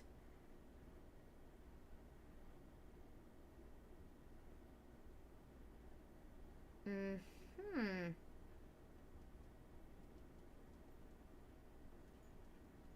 Yeah, because I'm just responding now to what you posted in the Discord here. Because that is everything. That is the beginning and the end. That is, in all actuality, the Alpha and the Omega. Because there is nothing else. You know, when you dwell in reality, you realize there is nothing else. Because nothing else can have an impact, and nothing else can make you, and nothing else can influence you and manipulate you, except for, you know, what you said in the Discord.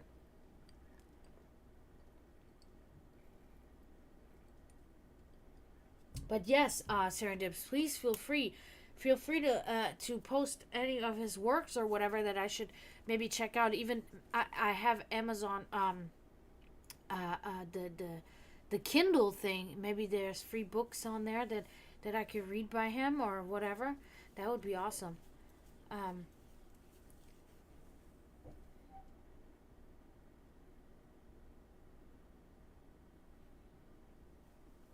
but yeah, so I'm very much a believer that, you know, morality and these sort of things, and you know, knowing what's becoming and knowing what should be done. We cannot say what is good or evil or good or bad, because that is in the eye of the beholder. Then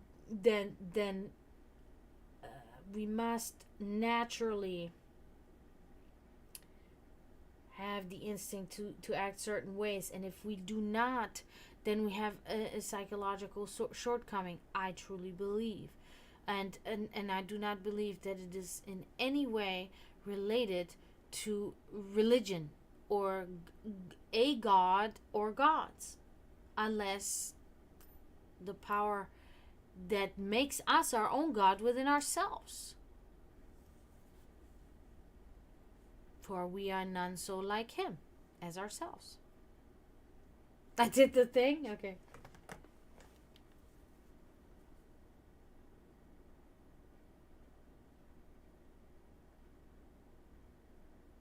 Oh.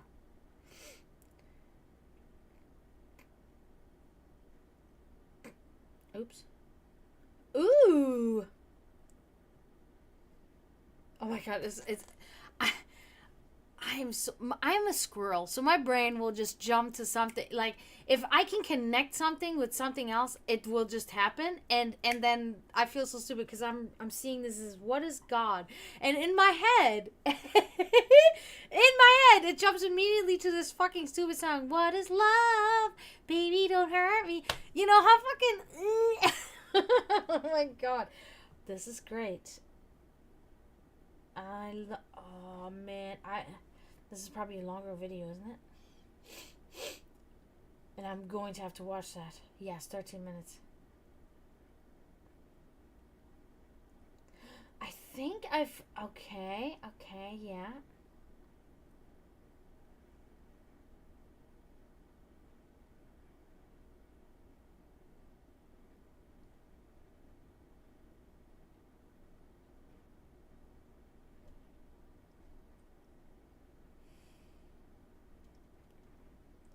She is black.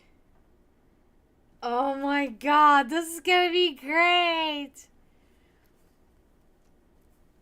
Okay, yeah. Like on here we can do it. We can do it on here if you want to. So I can turn it up. Damn it. I keep losing hair. Let's do it.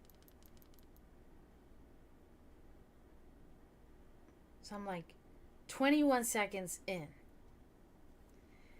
We can press like, yeah. Okay, so. And although this is a very well-known and well-worn story, it is very profound. Because, I tell you, I knew a monk who started out in life as pretty much of an agnostic or an atheist. And then he began to read Henri Bergson, the French philosopher who proclaimed the vital force, the élan vital, and so on. And the more he read into this kind of philosophy, the more he saw that these people were really talking about God. And I've read a great deal of theological reasoning about the existence of God. And they all start out on this line. If you are intelligent and reasonable, you cannot be the product of a mechanical and meaningless universe. Figs do not grow on thistles. Grapes do not grow on thorns. And therefore, you, as an expression of the universe, as an aperture through which the universe is observing itself, cannot be a mere fluke. Because if this world peoples, as a tree brings forth fruit, then the universe itself, the energy which underlies it, what it's all about, the ground of being, as Paul Tillich called it, must be intelligent. Now, when you come to that conclusion, you must be very careful, because you may make an unwarranted jump, namely, the jump to the conclusion that that intelligence, that marvelous designing power which produces all this, is the biblical God. Be careful. Because that God, contrary to his own commandments, is fashioned in the graven image of a paternal, authoritarian, beneficent tyrant of the ancient Near East. And it's very easy to fall into that trap. I'm going to pause this. I would have actually expanded on that even further, right? Because, like, the biblical God in itself is really an insult, because even the stories of him are so young, and given so much importance and so much truth and so much force and so much importance and righteousness. It's absurd.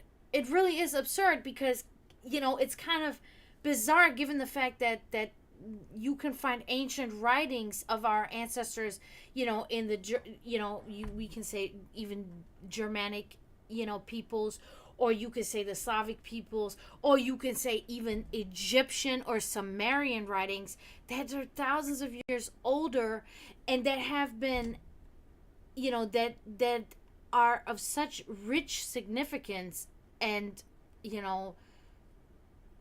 are given so little importance and so little, underlying, meaning that it's like, how did that become the thing? How did that shit become the thing? Why did, Enki and Enlil not become the thing? Why is that gone now out the window? Because of the forceful, and that's where he's talking about the tyrant, because of the forceful way that Christianity was brought upon the people, Demonically petty. That's good. I like that, Daddle-Doo. Hi, Daddle-Doo. Yeah, so yeah, I'm following. I guess, like, its approach is immediately very aggressive and drastic, and I like that. But I do think as I get older, my heart gets even softer and weaker. So it's kind of like I'm also like a body built of diplomacy, right? Which is such, like, shit. I shouldn't. Like, I should just fucking not. Why? Who am I doing it for? Most people that I give all this diplomacy to, they are not even deserving of it. They're deserving to be the mat under my feet. And so it really is. Not because I'm better than them, but because, like, I try to be better than I am myself. And they would never fathom that in a million years, that they're doing something wrong at all. You know what I mean? I don't know if that makes sense. I hope it does. But let's continue. This is good. I don't know if you guys can hear it or not. It's all prepared, institutionalized in the Roman Catholic Church, Yeah. in the synagogue, in the Protestant churches, all there ready for you to accept. And by the pressure of social consensus and so on and so on. By the pressure of It is social consensus. That's nowadays. Back in the days, by the pressure of death and torture, right? So, yeah. Natural to assume that when somebody uses the word God, it is that father figure which is intended. Because even Jesus used the analogy, the father, The Son. for his Yeah. experience of God. Right. He had to. It is, that'll do. Available to him in his Serendips was so kind to. I now realize who it is, but I have never really indulged much in his stuff. But I am right now, and I'm excited about it.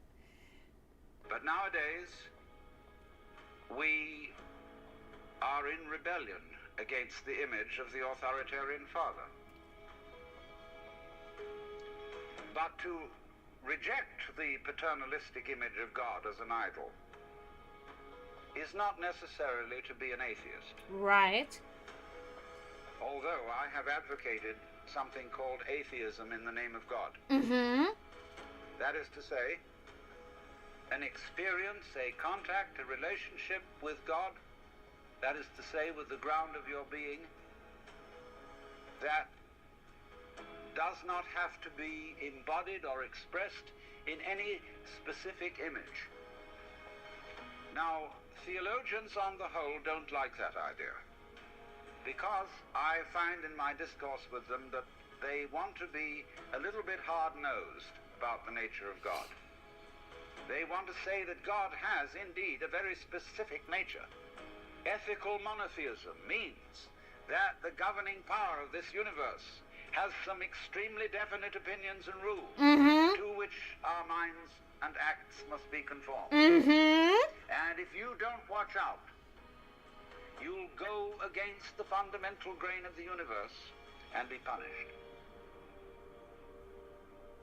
But there is this feeling, you see, that there is authority behind the world, and it's not you, it's something else. And therefore, this Jewish, Christian, and indeed Muslim approach makes a lot of people feel rather strange, estranged from the root and ground of being. There are a lot of people who never grow up and are always in awe of an image of grandfather. Now, I'm a grandfather. I have 5 grandchildren, and so I'm no longer in awe of grandfathers. I know I'm just as stupid as my own grandfathers were, and therefore am not about to bow down to an image of God with a long white beard. Now, naturally, of course, we intelligent people don't believe in that kind of a God, not really. I mean, we think that God is spirit, that God is very undefinable and infinite and all that kind of thing. But nevertheless, now that, real quick, interruption, that is the Vedistic, if you will, the Hinduistic way of looking at that. If you read the Vedas, which I have, you will, which is, you know, based on the on Hinduism, you will see that the way they interpret God, the way they approach God is that it's on a grander scheme, but it is still a little bit more intelligently put than you would than like the monotheistic Christian or, you know, Muslim or whatever. Because it does kind of enforce a little bit the fact that God is so big, you know, God is so much bigger than what we can imagine, you know, and God is not just a man with a white beard, you know, God is beyond, you know, comprehension of, you know, and beyond, you know, human description and beyond anything, you know, that we can fathom, in, like this, simply put, and that'll do. That's very good. I've heard this before somewhere, and I think it's awesome, because we do, we are pretty much what he said, like a universe, a world experiencing itself, in a sense, in the way that we woke up. The way we, I think each consciousness,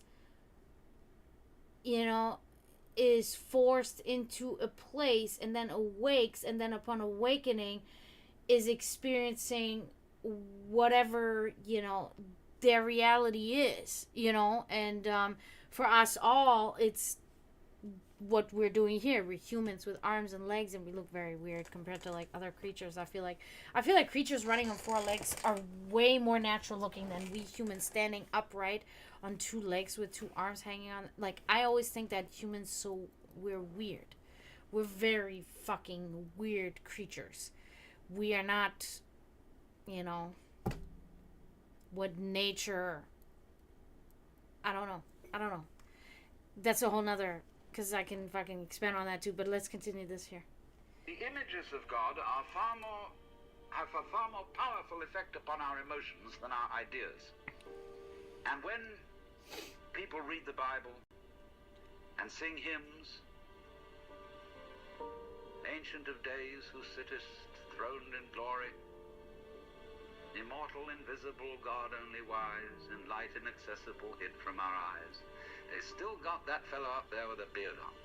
Yeah, see, that's so funny. I'm saying this, and then he expands on that again. Exactly. It's like, how can you really believe that? Because you are essentially dwelling in a fucking cartoon, in a fucking Bugs Bunny cartoon, or whatever, like sitting up on a cloud. I've said this many times on stream. Sitting up on a cloud, chilling up on a cloud. God's right here, we're playing poker together. Down in hell, burning fire. Down there, underneath the crust of the earth, is a little man, a little red man with horns. And he's got a poker, and he'll poke you in your ass. And, I mean, what is going on here? That's what these people believe. It's a cartoon. This is not any consciousness reality. I mean, I could say this is not reality. This is not reality in any fucking way except for a goddamn cartoon. Come on now. And so we should think, first of all, in contrary imagery. And the contrary imagery is, she's black. Imagine instead of God the Father, God the Mother. Well, she, first of all, feminine, represents what is called philosophically the negative principle. Now, of course, people who are women in our culture today and believe in women's lib don't like to be associated with the negative, because the negative has acquired very bad connotations. We say accentuate the positive. Well, that's a purely male chauvinistic attitude. How would you know that you were outstanding unless, by contrast, there was something instanding? You cannot appreciate the convex without the concave. Hey, school man. You cannot appreciate the firm without the yielding. And therefore, the so-called negativity of the feminine principle is obviously life-giving and very important. But we live in a culture which doesn't notice it. You see a painting, a drawing of a bird, and you don't notice the white paper underneath it. You see a printed book, and you think that what is important is the printing, and the page doesn't matter. And yet, if you reconsider the whole thing, how could there be visible printing without the page underlying it? What is called substance, that which stands underneath, underneath, stands. To be substantial is to be underlying, to be the support, to be the foundation of the world. And of course, this is So this kind of like makes me think about, it's like you cannot understand and you cannot live properly and I don't know, like morally adequate to not just yourself but everybody around you unless you embrace both light and darkness as well as darkness and light, all of this thing because it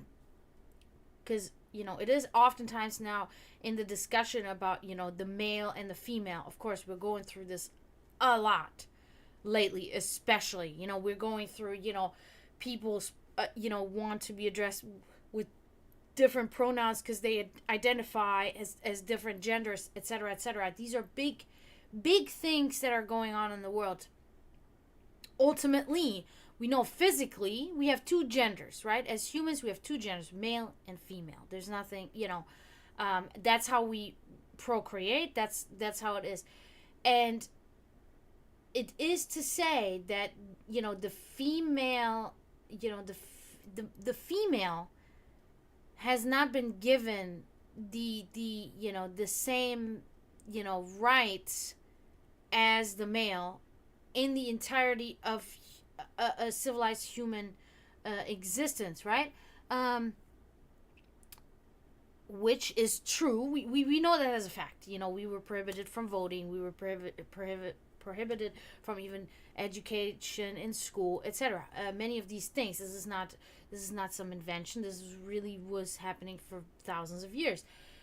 Now, upon consideration, we're fighting for our rights. Still considered till this day. We're still fighting to become on equal grounds with men, which is actually when I, of course, for me as a female, I would say that, right? That's what you're going to think, of course, but whatever. My thought on that is that it is actually double sad. It is actually more sad than just sad because we are the ones that give life. We are the life-giving gender. Of course, we cannot do it without the man, helping, of course. But in the essence, the pain and everything that we go through in order to grow life and create life is immense. The man has never have to undergo this form of pain in any way. So you would think, this is just like kind of like, hypothetically, I guess I would say, I'm still trying to be diplomatic and quiet like a mouse because I don't know why, but I am. You would think that the woman would be held as a superior being for going through all of this turmoil and this physical pain and all of this for virtually a year of their life in order to create another being. Now imagine women with 6 children. They have to do this for 6 years of their life, basically, right? And here we are, still fighting to just be on the same level as a man. That's extremely sad. So I am a firm believer in equality. My parents raised me as such. My parents were both. It was equality all across the board. It didn't, now, but there was still the traditional belief of a man's chivalry, a gentleman, and a woman's motherly, actions in a sense, right? So I still have that in me too, but I am very much a feminist, and I am very much a person that is like thinking, like, how is it that we cannot like the man is here when, if we look at it in the way that I just described, we should be here, but we're still only here. We're not even here. That's awful. That's awful. And that's why I encourage women speaking up. That's why I encourage women's rage. I also, but I do of course, to always remain in the corner of what is constructive to us humans and to our evolution, and what is constructive within and for our morality, to remain in the corner of diplomacy and remain in the corner of class and respect. Because I am a firm believer that you should always have a fundamental level of respect for anything and anyone at all times, until there's reason for it to either be broken or the respect to be enhanced. But there should always be a fundamental respect, right? So I do not believe that we have to escalate into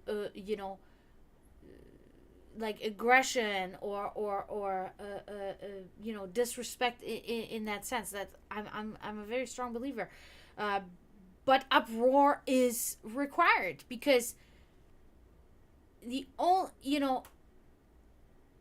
evolution always calls for revolution. There has to be a revolution in order for there to be an evolution in any form, in any way of life on this planet. It has to, usurping is part of a revolution, and it is the beginning of an evolution. You know what I mean?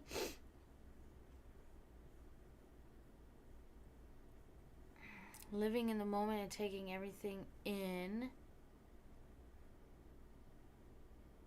without filtering out what you perceive as redundancy. Right.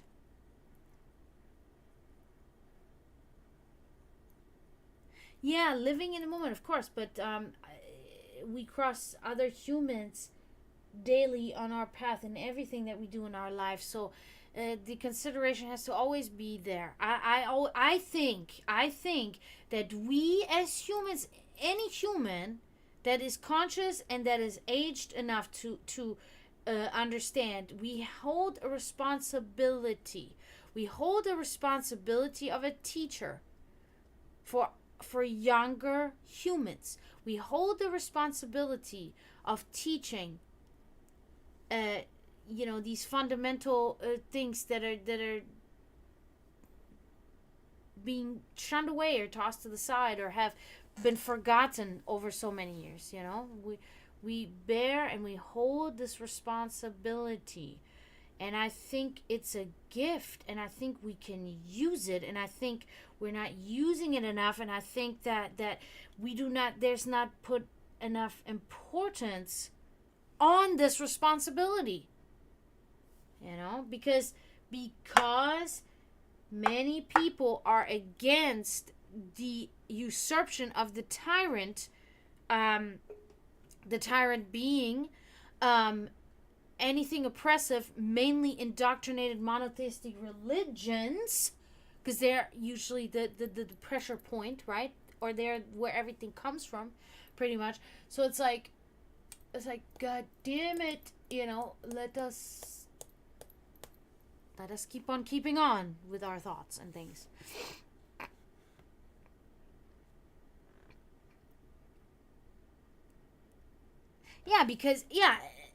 Exactly, because there's always something more down there, and still more that is responsible for that's where this really cliche and simplistic saying is like, there's more to it than meets the eye. That's at least how I interpret that. The great function, of the feminine to be the substance. And therefore, the feminine is represented by space, which is, of course, black at night. But were it not for black and empty space, there would be no possibility whatsoever of seeing the stars.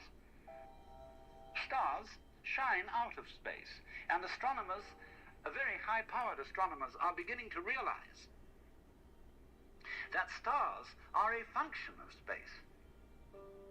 Now, that's difficult for our common sense. because we think that space is simply inert nothingness. Thank you, Lady But we don't realize Pal as Athena, that for space following. Welcome. is completely basic to everything. It's like your consciousness. Nobody can imagine what consciousness is. It's the most elusive, whatever it is, that there is at all. Because it's the background of everything else that we know. Therefore, we don't really pay much attention to it. We pay attention to the things within the field of consciousness, to the outlines, to the objects, to the so-called things that are in the field of vision, the sounds that are in the field of hearing, And touching. and so forth. Yep, our But senses. what it is that ever it is that embraces all that, we don't pay much attention to it. We can't even think about it. It's like trying to look at your head. Hi, Naomi. You know, you try to look at your head, and what do you find? You don't even find a black blob in the middle of things. You just don't find anything. And yet that is that out of which you see. Just as space is that out of which the stars shine. So there's something very queer about all this. That which you can't put your finger on, that which always escapes you, that which is completely elusive, the blank, seems to be absolutely necessary for there to be anything whatsoever. Yep. Behind the father image, behind the mother image, behind the image of light inaccessible, and behind the image of profound and abysmal darkness, there's something else which we can't conceive at all. Dionysus the Areopagite called it the luminous darkness. Nagarjuna called it Shunyata, the void. Shankara called it Brahman, that which can only, of which Brahman is something that Helena Blavatsky expands on a lot in her. It is actually kind of surprising because a lot of her work incorporates the Hinduistic approach on things. To think that she later converted to Buddhism is actually rather interesting, I think. Athena, I'm shuffling those for you right now, okay? Give me 2 minutes, and then... nothing at all can be said. Neti neti. Beyond all conception whatsoever. And you see, that is not atheism in the formal sense of the word. This is a profoundly religious attitude. Because what it corresponds to practically is an attitude to life of total trust, of letting go. When we form images of God, they are all really exhibitions of our lack of faith. Something to hold on to, something to grasp. But when we don't grasp, we have the attitude of faith. If you let go of all the idols, you will of course discover that what this unknown is, which is the foundation of the universe, is precisely you. It's not the you think you are. No, it's not your opinion of yourself. It's not your idea or image of yourself. It's just not yourself. The chronic sense of muscular strain, which we usually call I. You can't grasp it. Of course Right. not. Why would you need to? Supposing you could, what would you do with it? And who would do what with it? Yeah. You can never get at it. So there is that profound central mystery. And the attitude of faith is to stop chasing it. Stop grabbing it. Because if that happens, the most amazing things follow. But all these ideas of the spiritual, the godly, as this attitude of must, and we have been laid down the laws which we are bound to follow, all this jazz, is not the only way of being religious and of relating to the ineffable mystery that underlies ourselves and the world.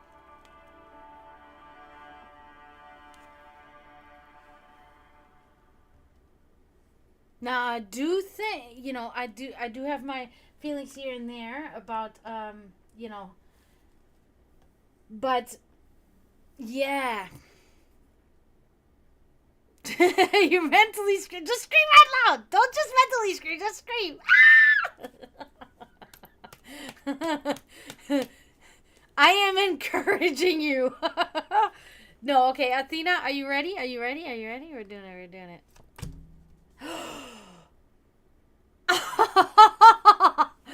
Oh, this is very...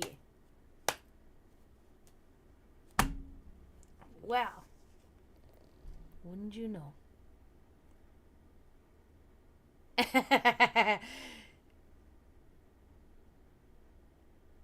My neighbor is my brother, and he is here though. But he knows that his sister is fucked, and if she just randomly screams, he does not get bothered by that. Look, Death. Now, as you can see, Death is pregnant, and the baby is trying to crawl back in, but it is obviously not possible because another is already on the way. This is a perfect card, and I do not... You guys know, I think that most things that occur are very much coincidences. They just happen. It happens. It's a coincidence. Things are close. The world is small. But I do think that particular things, when we take everything out of the equation, they're not coincidences. I do not believe that this is a coincidence. This card is about metamorphosis. This card is about change. This card is about loss and end of ways. Okay, so this is for you, Athena.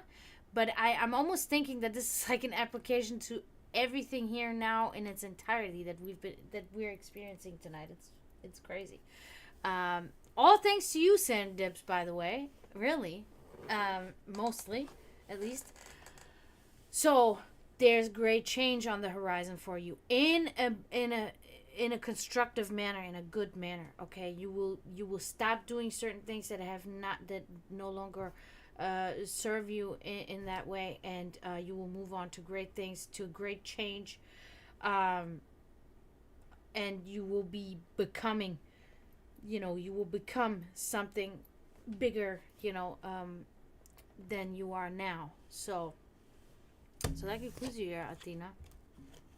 That is, besides, like, I think this is my favorite card, but the Chariot is also one of my favorites, and also the Knight of Pentacles, also one of my favorites. Yes. That is amazing. That is such an... Oh my god. Okay, I can't. I'm fucking freezing. No! Did you listen to what I said? Did you... there might be a delay.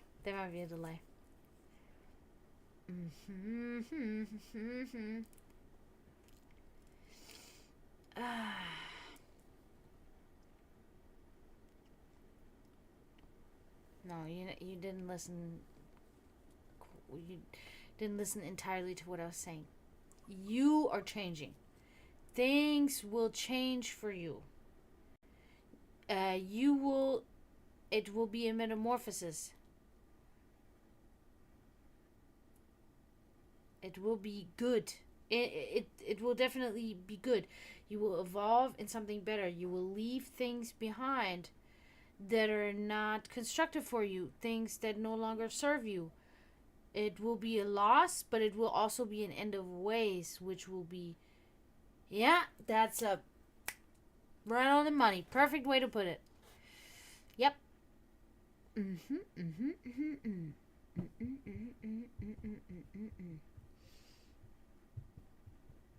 Okay, you know what I'm gonna do now, though?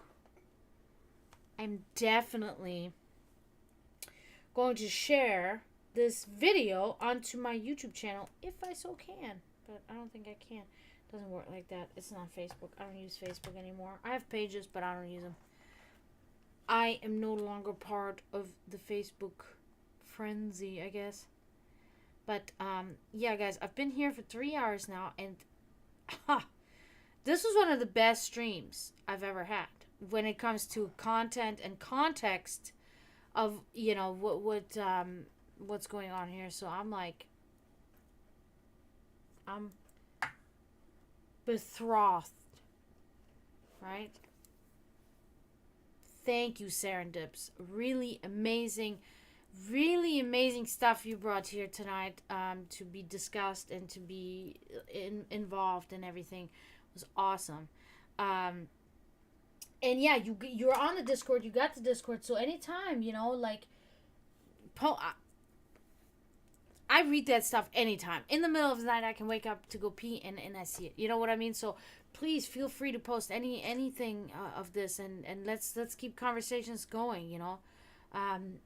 Maybe I'll send you a couple pictures of the things that I get into and stuff like that, and we can keep up communication in that sense, and maybe we can be the fundamentals of the sect of the dragon.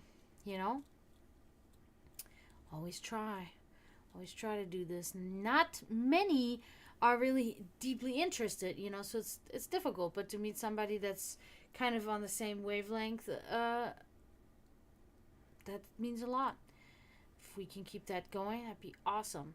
So yeah, but yeah, I think I'm going to hop off for tonight, guys. I'm getting a little bit drained now from all this, but wow, what a good stream. I appreciate you guys so much. I had such a blast.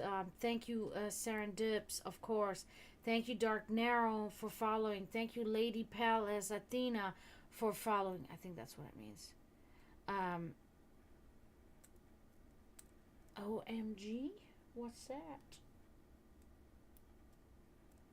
I'm gonna already say my thanks here. Thank you for Naomi for coming in. Thank you, Bloody Skullman. Thank you, Scooby. Thank you, Daddle Do. Very good contribution there. Thank you, Silky. Oh my God, good to see you. Glad you're getting into college now and stuff. Really good.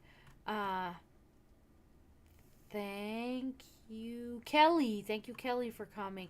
Thank you, Unconfirmable, not to forget. Thank you, Florida Metal. And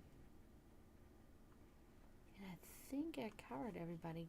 Great stream, guys. Oh my God. I am stoked. That's so cute. Thank you.